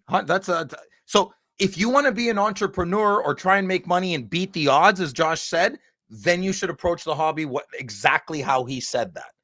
I'll give you my buddy Frank. He lives across the river there in Gatineau. He buys 30 to 40 cases of product because you need that kind of volume to come and hit the big card. Money. No, not 10. If you buy 10 to 15 cases, the odds still aren't really in your favor. You need that jacked volume, 40, 50 cases. And if he makes $5,000 to $10,000 on that, do you know how much work that is? I laugh at Frank all the time. I'm like, dude, you're working for about $4 an hour. Like when you really but Frank is retired. He sold his restaurants. He sold his pubs. Yeah. He's got lots of money. But he just wants a little bit of scratch in return for the work he's doing. Right. And it's fun. He's a huge card collector. You're probably not smarter than my buddy Frank, who's been doing this for 40 years. And that's the formula to make money for him. He doesn't buy singles. He's very knowledgeable. That's even harder because you need that one 5-figure card to make good on your investment. And you got to open enough product to hit it. I don't know how to say this. Maybe I will say it properly, or Josh, you can refine it for me. You're trying to invest in things that are not in your control. You know what I mean? Like I know stocks are similar, but at least you can do research. You can check market caps. You can see their notes from their meetings. Shane Pinto's not going to tell me if his shoulder still hurts. Like that was a bad example, but like McDavid's not going to tell you, like you're not going to get a scouting report on his injury. So if you go invest heavily, there's just so many better things to invest your money in. than sports cards. Like, you're betting on another human being to perform at the highest elite level consistently. That's crazy. Yeah. I hope Brady Tkachuk always plays well, but I'm not buying Brady for money, right? Obviously. Anyway, a little rant there. Yeah, so for $165, it's kind of it's a total. I mean, you're gonna get 4 cards. You're most likely gonna not hit anything great, but again, I feel a lot better about that than spending $1,000 on the cup and getting it's 6 still cards fun. and getting destroyed. It's still fun. Like, what's that premier box I opened? I didn't get anything good in there. I Well, look at you these cards. hit high value cards and you don't care. So you're What? Oh, the Mitchkov. I like what I like. that was a case hit, and you're like, "Ugh." And then, but the best thing about Phil is you hit like a $2 like sparkly insert out of Flagship, and you poop your pants live on air. It's funny. It was a beautiful dazzler. It makes you a collector, and that's what I love about you. It's just because you're not All right, thank swayed by just the Price. money. Yeah. Yeah, but I also, so Dave, I just want to say Dave's a good example of someone who can do both pretty good. I don't want people to be like, Phil's self-righteous because he doesn't believe in money. Of course you can make money, but the odds are not in your favor at all. Like, What Dave says is, I know I'm going to get killed, but I absolutely love it. Bingo. That's what you should be. Yeah, I know I'm going to get throttled. I still want to play the game. I love the game too. Look how many pro set I've opened to get the Stanley Cup. Ugh, nightmare. Me and Louis love that's why I love O-Pee-Chee paper so much, because it's guilt-free ripping, and it still chaps my butt that 23-24 is so expensive. That needs to change. Okay, we got to keep rolling. You want me to do it? Am I doing it? No, now? yeah. We got yet. one more thing though. Oh. This is bonkers. So Upper Deck sent out the release calendar, and you guys got to check this out. So this is my wallet. We have Ultimate coming out on Wednesday, as well as AHL. You should rip 40 cases of that, Phil. Test your theory. I won't be opening one pack of that. Yeah. But then a week later, we have Metal Universe. They've done some big work to Metal Universe. I'm very excited about that. A week after that, we have CHL, another banger, and then extended series. I'm a big fan of extended series, so and they're gonna have those big OV chase cards. But then the next week we have the Cup. We have a date, June 4th, 2025, 23-24, the Cup. Then a week after that, the new like expensive hoity-toity ice comes out, the 1-pack, all new. Oh yeah, the refigurement thing. The refigurement. That's a science word. You're right. Yeah. And then a week after And that, then- Parker's Champions. This is Super crazy. happy. Ooh, can't wait. The Upper Deck's move is to put out a calendar like this, and inevitably there's delays. So the odds of this happening exactly as prescribed right now are Never not in very your likely. favor. So expect some delays, but still, man, we're talking about 2 months. So in 2 months, we're gonna have Ultimate, Metal, Extended, the Cup, new ice, and Parker's Champions. And no money. Yeah. No money. Well, I got no money now. I gotta figure out how to get start cutting out some trees. Let's go. So I will not be buying the cup for the Friday nights with Phil. I think you announced that like the very first time. Like you've been very consistent about that. People still ask. Two people, like at least 2 people asked me in person. They're like, "You really gonna buy the cup with the price this year?" I'm like, "No, I'm not." Hey, if Dan and Jimmy want to give me a free box, great, but I don't think they want to either. They're sweating what they have to buy too, right? Now we're in mailbag and it's Phil's show. I need some water. Yeah, you're gonna need. I think people were paid by the word when writing these questions today. Yeah, I was reading them all. I'm like, I will have to say all this. All right, 20 dwarves doing handstands on a carpet. Okay, here we go. Discord, Beard Boss. Okay, we may have another hobby mystery on our hands. On TCDB and hockeychecklist.com, the odds listed for a white diamond parallel and 22-23 allure show as 3.75, one ratio 3.75 blaster only. However, I have 2 in my possession, and I've only ever purchased and opened hobby boxes of this product. Is this the case of some missing odds? I refuse to go on UD websites. I refuse to go on Upper Deck's website, or did Upper Deck possibly foul up here and stick these blaster only cards into hobby boxes? I answered above my pay grade. I'm lost. What? Yeah, I flubbed up the question. So the question here is not the question he asked. That's my bad. No. You pulled a Phil. Pull the Phil. We're just all. It's the Gongshow. Okay. Oh, hey, I- wait a minute. What? I now see what the issue is here. Yeah. Oh, you got a different question on the screen. Yeah. That's an old one. I screwed up. I would. It's not past the upper deck to make a collation error. That could be it. It could be a hobby mystery. We had people commenting in Discord too, like maybe you picked them up at like a card show and you don't remember. But I honestly don't know, Beer Boss. It's a good question. But I hate my mistakes, so let's move on. Okay. Discord, Winfling. After listening for nearly 3 years about the underappreciation of our beloved defenseman Kucherov, I decided it's time to buy one of his high-end rookie autos. And guess what? I couldn't find any Cup RPA, Ultimate Auto, or Foise, Future Watch Auto. Did I miss something here? Is it possible Sorry, Phil. That's okay. Am I on crack? What am I doing? Oh, is it a different question again? Oh, yeah. Oh, Joshy Poo, what happened? I think I've. But Can you go to the next one real quick just to see if it's like they're all? That one's right. Okay, that one's right. Okay. So this is a lot. So just leave it on this. All right, Phil. I'm sorry. Go back. No, that's okay. Well, what do you want me to do? I don't know what to do. No, the real question is on the outline. Yeah. Oh, the real question's on not the screen, the outline. Okay, so do you want to so Winfling, we're going to answer it next week properly? No. Well, we can answer this now. is right. Just read the question on the outline. Sorry. Do you want me to, I'm going to reread it then. Okay. Sure. Okay, I'm going to start over from the beginning, from Winfling. After listening for nearly 3 years about the underappreciation of our beloved defenseman Kucherov, I decided it's time to buy one of his high-end rookie autos. And guess what? I couldn't find any Cup RPAs, Ultimate Autos, or Future Watch Autos. Did I miss something here?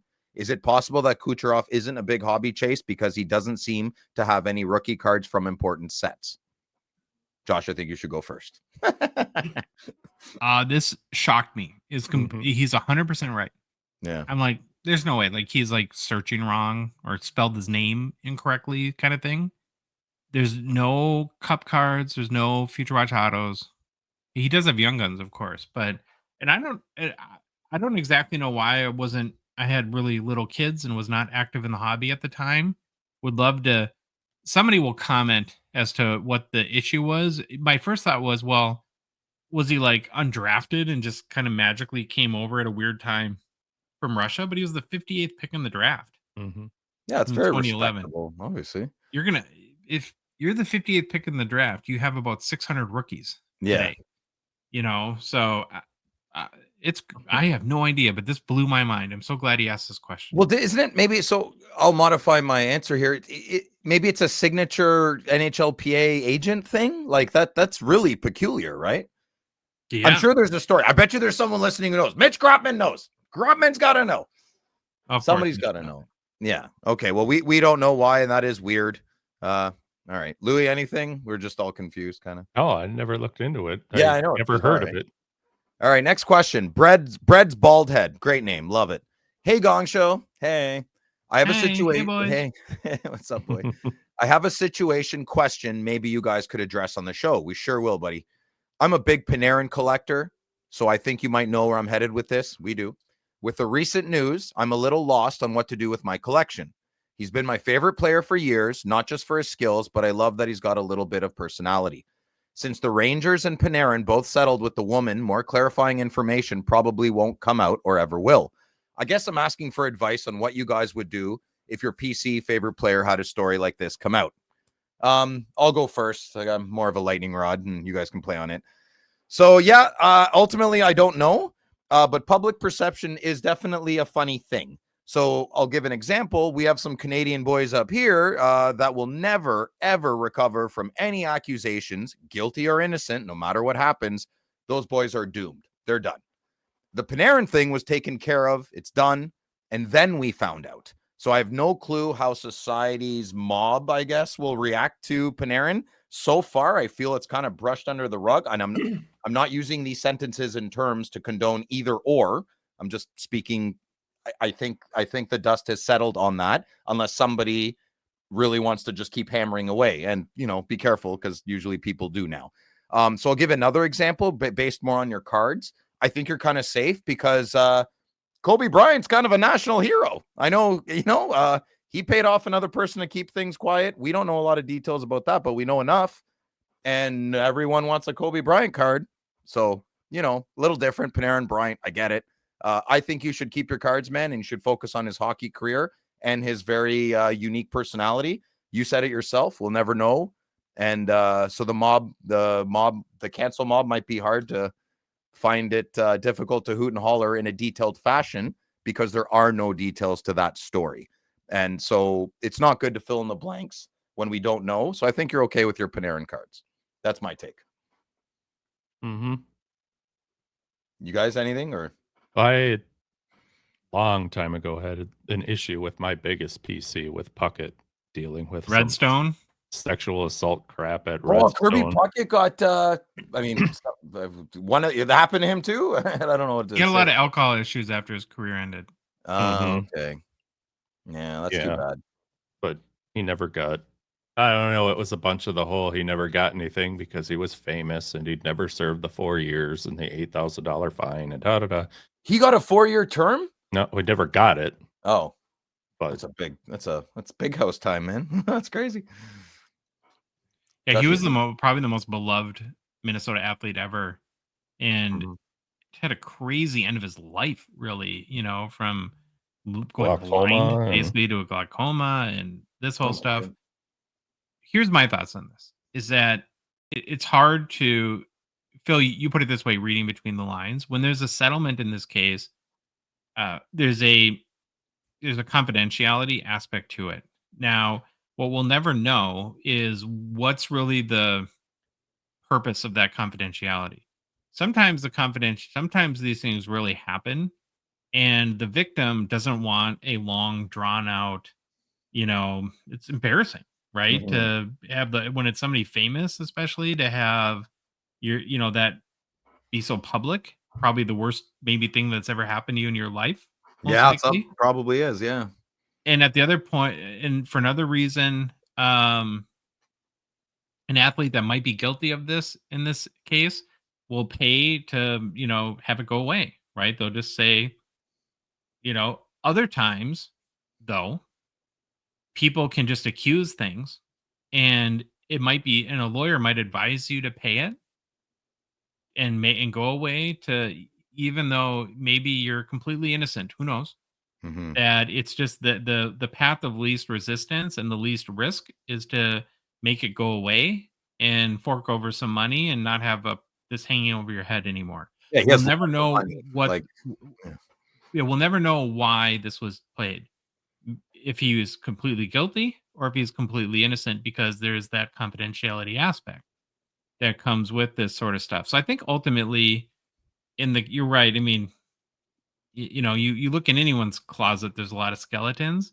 I think it just comes down to Winfling or Bread's bald head, how you feel about it, right? I mean, if it's your own morals and ethics, right? If you'll know whether you can get past it or not. But I mean, I wouldn't feel guilty still collecting his cards if you don't have a problem with it. Yep. Good answer, boys. All right. Well, it's a tough one. I mean, yeah, it's not positive vibes only all the time. We got to talk about adult, real life stuff, right? Okay. I hope that helped you, Bald Head. So next question, fan _of_ New York Rangers. Hey boys, mailbag question for y'all. I am finally putting together a spreadsheet of all my New York Ranger PC cards and need some input. I'm entering each of my cards as base, insert, parallel, etc. to get a total count of how many individual Ranger cards I have in my personal collection. I'm not entering duplicates like 2 of the same base card or 2 of the same color Dazzlers. I have 2 2014-15 Upper Deck SP Game Used Stadium Series jersey cards of Derek Stepan. One jersey swatch is blue and the other is white. I am not sure if I should count this as one card and make a comment that I have 2 cards of different colors, or enter them individually since the jersey color to each one is unique to that card. Oh, blimey, I've gone cross-eyed. What would you do? I didn't answer because I went cross-eyed. So I count them as one card. Say it again with force. I count them as one card. As if you did that. That's awesome. What do you think, Louis? I'm just trying to reread how he's doing this because I'm trying to think of how I do it in mine. No, I could go on forever and ever in this stuff. I love making this stuff. But doesn't he say in here, I'm not counting I'm not entering duplicates like 2 of the same base card or 2 of the same color dazzlers. I would probably just leave it as 1 card, but in a note column, you should say a blue and 1 blue, 1 white swatch or something. Variation? 2 variations? I don't know. You know what fan of New York Rangers needs? He needs a Neil in his life. So whenever I have a question like yours, fan of New York Rangers, I don't even think about it. I'm just like, Neil, I need a spreadsheet. And he's like, what do you need, Philly? I just message him and he sends me stuff. So you need a Neil in your life. That's what you need. Mm-hmm. All right, next question. Next question. Sorry, none of us really helped you on that, buddy. Andrew Askew. How much wood can Blackwood wedge if a Blackwood could wedge wood? I said, I love it. I don't know what it means, but I love it. Go ahead, Louis. I said 800,000 more woodchucking in a Blackwood than a Wedgwood. Great answer. My answer is none. That they need to find a better goalie. There you go. I have no comment. Next question. Discord. Blade Visionary. Quick question to all of you that were at the expo. All 3 of us were. We shall answer. As you guys walked through the aisles and aisles of hockey card filled tables, was there any card that as you walked by, you did a major double take and it stopped you right in your tracks? For the purpose of this question, it has to be a card that you didn't ultimately acquire. I'll go first. Yes, I have a very specific example. Every expo in the last 3 years, Matt Lee's buddy who shares the table with him, I used to know his name. I don't know anymore. He has the 0001 out of 5,000 Pro Set hologram Stanley Cup cards. So that's a fill card. That's a fill card. That is a fill card. He's got a sticker on it for $35,000. Anyways, long story short, I don't want to get into details, but we definitely got off on the wrong foot together about 2.5 years ago. So now I walk by and I stare at that card from a distance and I try to give him dirty looks. Is he the one that thinks you work at Mint Inc? No, that's a different guy. No, the other. Yeah, that's a guy. Yeah, no, that's a different story. Shouldn't you go make sure your boss knows? I know there's a dealer at the. I was trying to buy a Jake Sanderson Cup Gold RPA before Thursday, like 2 hours before the expo was open, and I was wearing a very heavily borrowed Mint Ink's beautiful hoodie. Stolen. I stole it from Johnny. And the guys just down talking to me like, I know Johnny, eh? And I'm like, okay, cool, good for you. And then the second thing he's like, should you really be buying cards when you should be helping set up? I'm like, what? I thought I worked for Johnny. I didn't. I waited till he brought it up a third time till I had to tell him, like, can you Colby? That's enough. But anyways, that had nothing to do with the question. So yeah, I want that 0001 hologram promo card because the hologram is different. And it's signed and it's got a different backing to it. And I offered him $5,000. Obviously he's not going to take that, but I'm not 35K. What are you talking about? It's insane. So I think he's just bringing it to show it and make his heart bigger. All right, that's it. Next, Josh, what are you saying? Oh, it's either Fleer Ultra or Fleer Showcase, the Leon Draisaitl Rookie 101. Oh, wow. That I had to show Carter from Saskatoon because Carter's a big Leon guy. And it not only stopped me in my tracks, I went and I found him and I drug him to it to show him to because I thought it was that crazy. You dragged him to it? Sure. Oh, I thought you said drugged him to it. You both. An ether guy or? Okay. I did both. All right. Louis? I stopped a lot, and mostly was to look at shield cards because I don't see them very often. But one stopped me. There was I don't remember what year it was. There was a Brodeur patch auto with the old NHL logo in it, and it was stitched. Ugh, that was sick. You know what's crazy about that card, Louis? That literally is touching the Leon Draisaitl I just talked about. Oh, really? Yeah, they were touching each other. Not in a bad way. Okay. Where did this hockey card touch you, Mhm. son? All right. Discord, D'Lo Brown. It's not Brown, it's just D'Lo. For older wax, where the cards break up, do you have any tips to safely open packs and minimize damage? Grip it and rip it, bud. That's all I do. It's funny that this question came up because Yep. on Friday Nights with Phil at the Chateau, we had a little talk about this. Justin was opening a box of Bowman, and that question came up, and he said that you can put them in the freezer and freeze the cards, and then when you open them, the cards will actually pop apart and not like peel, like they're ripping apart. So why didn't Justin do that? Oh, yeah, that was killing me. I had to walk away. Yeah, I It couldn't do was like every card. It was bad.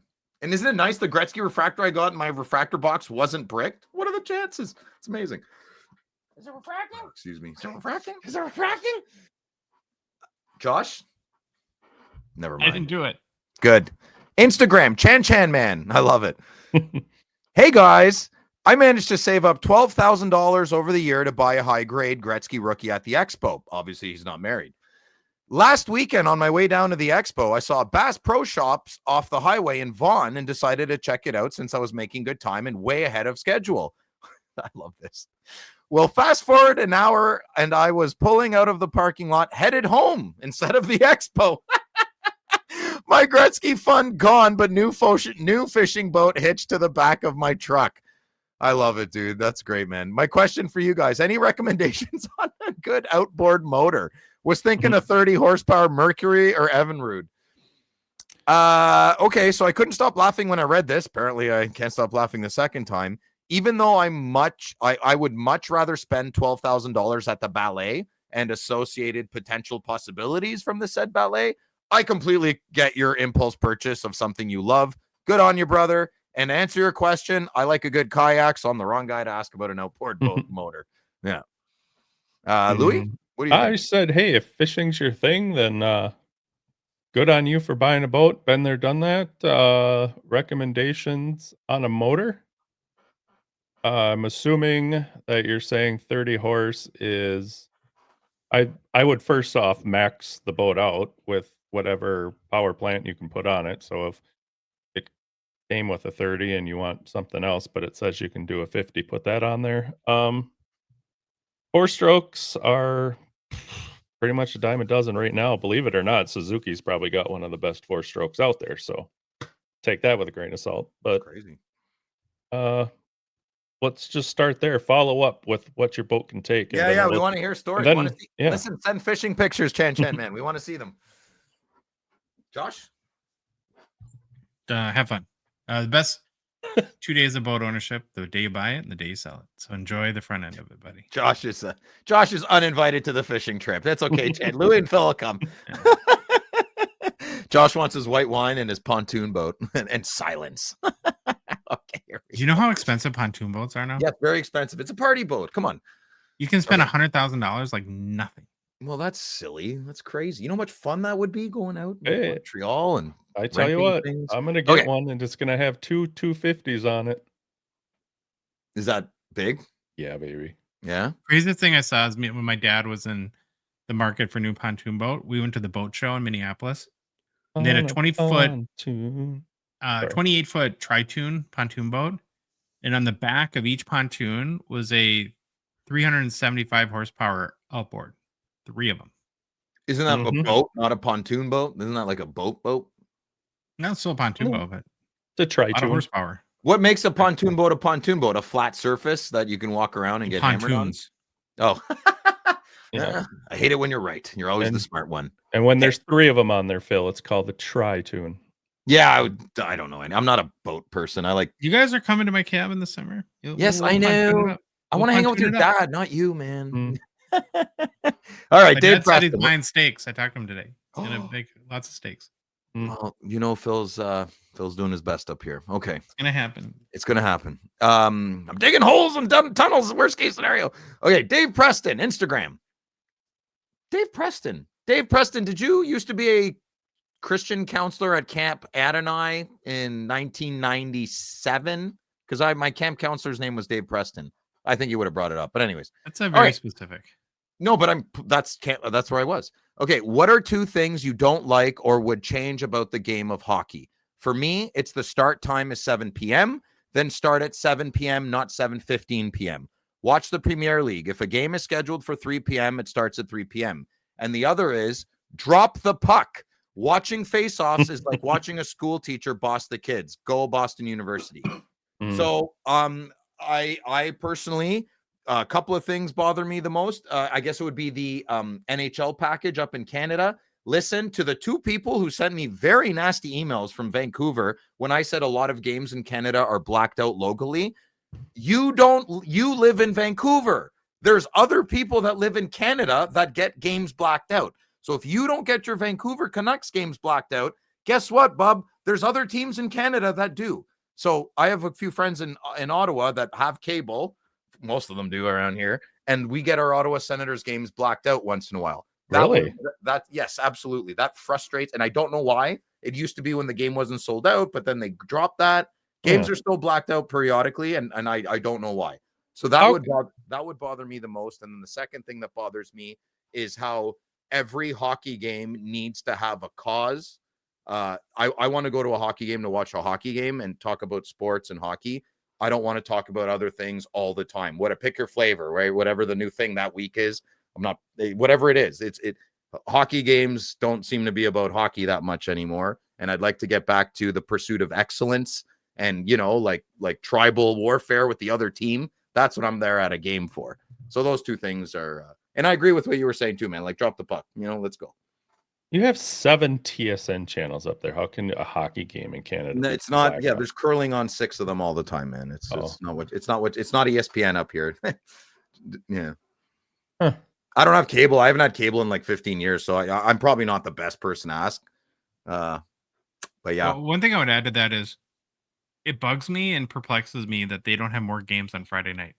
Mm-hmm. You notice that? They'll have no games on a Friday night and every team play on Saturday. Like, can we break it up a little bit? Yeah, that's true. Actually, I never thought of that. Yeah. And then my other is the start time thing. It's hard for McDavid to be the biggest star in the league when most of the population of North America, it's 2 a.m. when his games start. Mm-hmm. Yeah. Like drop the puck. Yeah. Or you were saying more the start time of it. Well, that's just a time zone thing. If it's 10 there. No, the Wild used to have the Pacific schedule and their games would start like on a work night at 10 o'clock. That's crazy. That's silly. Mm-hmm. All right. Ready? Yep. Josh, you're answering first. Okay. Mm-hmm. And then I'll go after you. Okay. Instagram, Slewfoot Vintage Hockey Cards. When can we? Well, we had to get to it. When can we get the story of O-Pee-Chee Part 3 with Bobby Burrell? Josh. Good question. So about the 4th time maybe this has been asked. I don't know if it's Slewfoot or other people that have asked. Be honest, kind of declined to answer to this point, but don't feel like avoided it anymore. Yeah. So the short answer is I'm not sure it'll happen. And Bobby's a very smart man, and we've enjoyed learning. I mean, you always learn a lot about the history of the hobby from him. The issue is he apparently doesn't like us very much, which is fine. It's okay.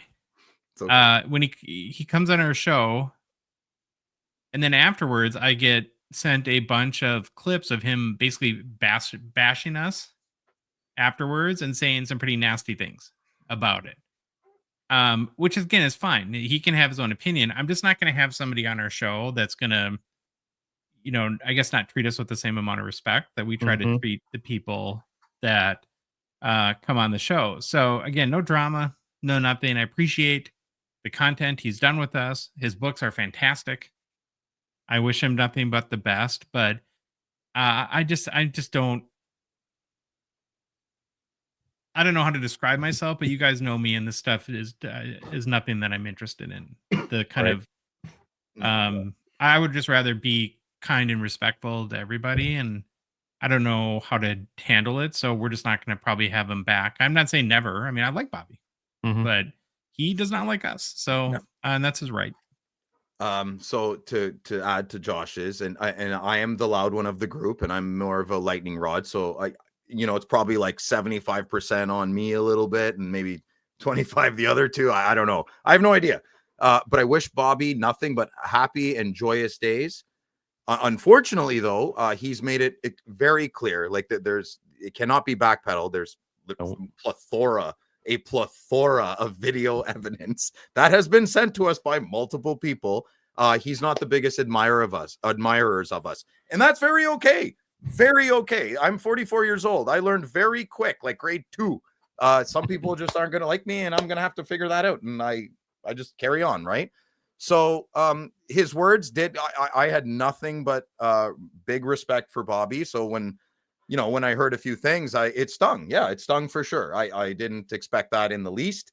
I didn't mean to upset the man. I don't know. But at the end of the day, sticks and stones may break our bones, but words will never hurt us. They do sting. Words do sting sometimes, but after the sting, we recover a stronger, wiser human. And I firmly believe that. I definitely enjoyed the time he gave us and the information he provided for us. Absolutely invaluable. But as a group, we decided we'd prefer to have like-minded folks around us. They don't even have to like us. We could just respect each other. I think a bit of respect was lost, and I think that's what the real sour taste here is. Yeah. It was just very, very unfortunate. And lastly, information is information. There isn't a monopoly on education and data. There are other O-Pee-Chee wizards out there that know just as much as Bobby. There are, but Bobby's a lot in our circles and and we thought we'd give it a shot. We'll find another wizard. It's okay. Or maybe we'll get Bobby back. I don't know. Who knows? I don't know. No ill will, no harm, no foul. But I'm with Josh. I'd rather not have someone on there that's wearing a mask. I'm not. That's exactly what I was just gonna say. Yeah, I prefer authenticity. I like respecting people and not like them. I can get much farther with that. You just look at each other, you nod. You're not having small talk. You're not sharing a beer, but you respect each other. Like my competitor, one of my biggest competitors in Ottawa for my business. I do not like him, and he does not like me. But if I hear someone bad mouthing him, I'll stick up for him in a weird way. I can't explain it, but he's a hard worker. He knows I'm a hard worker, and we respect each other. But he stays in the east, I stay in the west of Ottawa. There's a big respect there, but we're not coming to each other's birthday party anytime soon. I like that kind of relationship much better. It's authentic.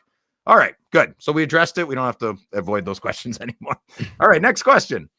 Instagram, the card. Oh, I'm sorry, Louis. Did you want to add to that? I'm sorry. I just read your response.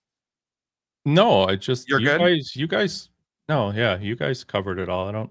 There's no reason to just rehash the same thing. All right. Sorry, but I didn't mean to forget there. Okay, so next question. The Card Farmer official. Hey, fellas. Hey.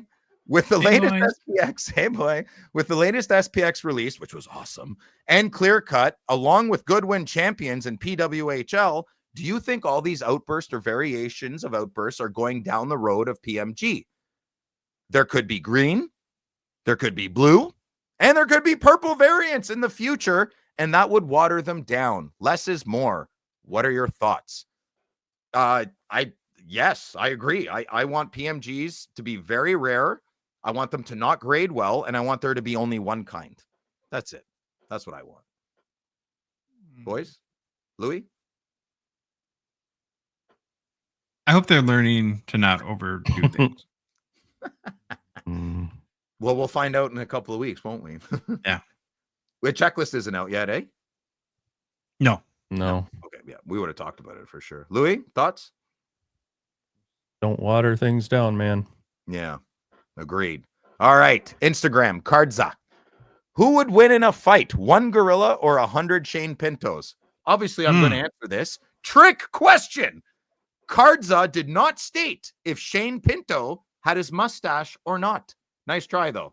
So if he has his mustache, gorilla stands no chance. Because, yeah, it's powerful like Samson. Okay. So were you a big Mario Brothers fan growing up because of the mustaches, or no? Does Mario have a mustache, or Luigi? Samson fighting the lion in the Bible. He had long hair. You a big Steve Harvey fan? He's got you got a Steve Harvey mustache. Actually, you do. Man, I have a There Will Be Blood mustache. I'm an oil man. Yeah. Ah, okay. DW, come here. Yeah. No, so I meant more the Samson with the long hair when he cuts it, the mustache, power. Forget it, you Americans. Okay, here we go. Instagram, Puck Rips. If you were to choose, I think I screwed this up. If you were to choose the top 5 most iconic cards in the hobby, what would they be? I did it the same way you did it. Yeah, Well, there's Josh, different ways you could take this. Mhm. You could take like the Wayne Gretzky rookie and the Connor McDavid shield, or you could do it like Young Guns and Future Watch autos. Yeah. You know what I mean? That you can interpret Yeah. this Yeah. this He question. said cards and not card sets, so that's why I went with cards. That's Okay. I Okay, don't know. Louis, go first. You go first. Well, yeah, we'll cover all our bases. Yep, answering we'll get in a it all different way. done. Yeah. Huh? Oh, pretty simple. Bobby Orr rookies, Gretzky rookies, McDavid, RPA probably, or his shield or something like that. Gordie Howe rookie cards, those probably most iconic cards in the hobby. I'm 79 Gretzky. Most people might disagree and pick the Vezina, but I'm going to say Gordie Howe and Maurice Richard, 51 Parkey. They're interchangeable to me. They're both phenomenal. But the Bobby Orr, 66, 67. And I'm going to say it, the McDavid rookie, the Young Gun rookie. That is more recognizable than the Ovi and the Crosby. Everybody seems to know what that card looks like. All mom and dads. And I think Upper Deck has really posted that everywhere for 10 years. Good job on them. And done a good job. Yeah. That's a good take on that too.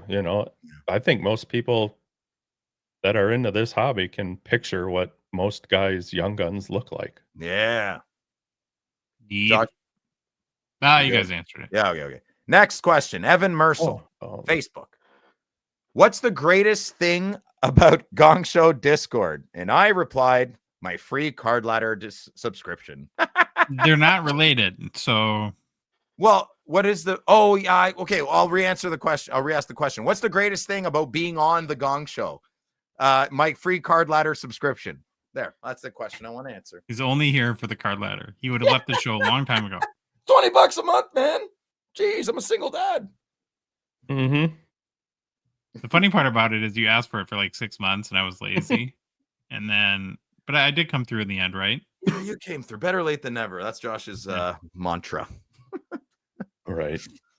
Okay, you nerds, what are you saying? Josh? The people, to me, I mean, I've met so many friends through it that it's amazing. So thank you very much to everyone that participates in Discord. It is where lonely men become a little bit less lonely and a lot more frolic. A lot of companionship in there, man. A lot of good frolic again, please, Phil. Please, for me. Frolic? Yeah, please do it again. I'll frolic. Not right now. I'll frolic later. No. Okay. Oh, yeah, I said the participation within the group. Some of Discords or other chat things you can go to, they're dull. They don't get, it might be a day or two, or even in the day or two, you might get one person says something. This one is constantly going. There's always questions. There's always answers. There's always somebody talking about something, somebody joking about something. And everybody's there to help everybody, which I think is super cool. It's never a dull moment, put it that way. Mm-hmm. All right. As far as like most popular channels, I think it's probably the Show Us Your Cards. Like everyone posts their mail days every day. Those are fun to see. Mm-hmm. Facebook, Jackie Verreau. Saw this. Is it true? I didn't know what picture it was, so I couldn't answer. What Jackie's referring to is that the cup is scheduled to release on June 4th. Okay. Probably not. Yes, pending delays, it is true. So probably not. Probably not. I think, listen, they're not going to announce the cup's the toughest one to announce, so they wouldn't announce it if it's not for sure. Right. Famous last words. It's been delayed before. Yeah, I know. All right, next one. Tolson, 70. If you had to give up collecting one PC player, giving up a specific card, who or which would it be and why? Josh. Probably Yager or Timu Solani, but I like them both. Well, you got to pick one. I can't even type it out. I can't even answer it. I can't believe you're typing what you're typing. I can't either. That's why I deleted it. Okay. I'll give you some time. Chris Chelios for me. I thought I was going to go heavy and hard on Chris Chelios. He was former Canadian. He's Greek. I'm Greek. I met him. I spoke a little bit of Greek to him. He spoke a little bit of Greek back. And Did you hold hands? We frolicked. And Please frolic. yeah, we put our Spartan outfits on and we had a sword fight. So yeah, Chris Chelios. I don't have enough good cards of him. I even have my all-time future watch of him, and I'm like, his auto is kind of weak. So that's my pick. Louis, who would you? I put Modano, but I was wondering if I could still collect him if I just did the North Star stuff. No. Cheating. Oh, okay. You're Well, not then allowed it would still probably be Modano just because there's so much flipping Dallas Stars stuff out there. So you'd keep Heischer over Modano? And Brodeur, yep. Wow, it's crazy. Next question. I got enough Modanos. I'm happy, bro. No, but you won't have Modanos. If you had to give up collecting, I still have what I got. Oh, I took that as I took it as you had to give them away. Yeah. Or giving up a specific card. Semantics. Next question. Well, Instagram. hey, he's gonna text me right after we. Oh, that's fine. As long as he doesn't text me, I don't care. Next question. Matthew Zackham. Do one touches hurt cards? Only if they say mean things. Yeah. You yell back. Just don't touch them. No. I think if you're careful how you stick it in, everything will be okay. Yeah, you don't want a baby to pop out. But do you have to? Some people sleeve it before they put it in. Do you? Yeah, that's no fun though. That's no fun. Now, do you stick it in the back or the front of the one? Never the back. Mm-mm. And you never need unless the one penny sleeve in there. Even then, I'm like, really? We just met. Fine, I will. Okay, here we go. Next question. Dirty Phil, dirty Joshua, dirty Louis. Old school cards. What is your favorite subset and flagship for any of the years? Are you collecting the set or just certain players in it? I'll go first because I know Josh really wants to answer, so I'll take my time. The 2023-24 Star Rookie Achievements in EPAC. That's my jam, baby. Yeah. I would. Oh, that is a grand slam. Best cards out there the whole year. Big fan. I want them all. Those are cool. That's a great answer. Good job by you. Thank you. And holotypes. Yeah, it's a great answer by you too, buddy. Louis? I don't know. I don't have a favorite subset. Star Rookie Achievements are good. I just more of a Fleer subset kind of guy. So Aww. Here we go. Last question. Will it be the best question? North Stars Fan 23. Hi guys. Hey. Just got done watching Game 7 of Dallas and Colorado. Wow. What a performance by Rantanen. I was a North Stars fan and it killed me to see the team leave. Watching this game just made me wonder what could have been if the Stars had stayed in Minnesota. Well, the Stars did stay in Minnesota for 1 year. They weren't the North Stars. Okay, anyways, in 1999, I did root for Dallas to win the Cup, but I am not sure that I will do that this time. Thoughts? Did you want Dallas to win in 1999? Thanks for a great show. I'll go first. I have no dog in this fight. Go Expos. No way. We did not root for Dallas in 1999, and I'm bitter. And go ahead. Tell me to move on. You're right, but you're I allowed won't. to be bitter. You're allowed to be bitter right till you're done. Subjectively irrational, right, Phil? Absolutely, buddy. Absolutely. I back you up. Screw the Stars. I hate them. Nothing wrong with being bitter. Totally good. But my problem is I really don't like Colorado. I hate Colorado. Let's put it that way. I said dislike, but I hate Colorado. So I was hoping Dallas would win. Now they can be done. Louis hates Colorado because he can't ski. That's why. Oh boy. I've never gone skiing. I don't know how to ski. Funny guy. Yeah. Personal pickups. PPs. You have to watch my video that isn't uploaded yet. Yeah. So that makes so much sense. It's coming. Listen, this week you'll have Phil's Expo pickups and you'll have Phil's Mail Day and separate videos this week. That'll be my personal starring Phil. Starring me. That'd be great. Wonderful. Baba Louie. I did get one. 23-24 Parker's Champions, Nico Heischer Red. Out of 52. Beautiful. I got one too. I got a 2020 Upper Deck Extended Series Mario Lemieux Holographics Ionics raw. Very excited. These cards look a million times better in hand. They shine. They shine bright like a diamond. Shine bright like a diamond. Yep. And made an offer on my card post. Got it. My card post for the win. Don't forget, lots of good cards on my card post. That's awesome. Yeah, shout out to Mark. Great platform. Auction's coming soon. Yeah, that'll be Tell exciting. me they're I forgot testing them about right that. now. Yeah, Sweet. Very cool. cool. Okay, boys. Good show. How about you? Good one. Good job, boys. High five. Super. Let's go. Good job by you. Do we start high Oh, five? yeah, buddy. High five it. If you like the episode, please leave a rating, review on Apple, Spotify, whatever podcast app you listen to us on. If you love the show, you want to support us, you want to join all the other lonely men on the Hockey Cards Gongshow Discord server, please consider $5 a month donation to our Patreon. You'll be one of our first 299 supporters. The link is in the show description, both podcast apps and on YouTube and our Instagram, TikTok profiles, and our website, hockeycardsgongshow.com, or to Patreon's website, patrun.com, and just search for us. We're a bunch of sweet, cool old dudes on social media.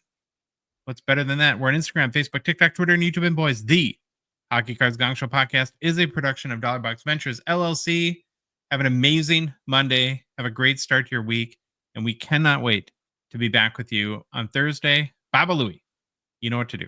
Stop looking at me, Swan. Bye. Yo, it's the Gong Show. We're dropping the facts. Hockey cards on fire. No holding us back.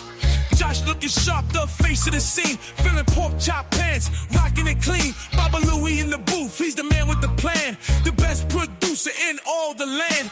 Gong Show Nation, let's hit the flow. It's the Hockey Cards Gong Show. Let's go, let's go. Wanna say them in show. Suck it, Trebek.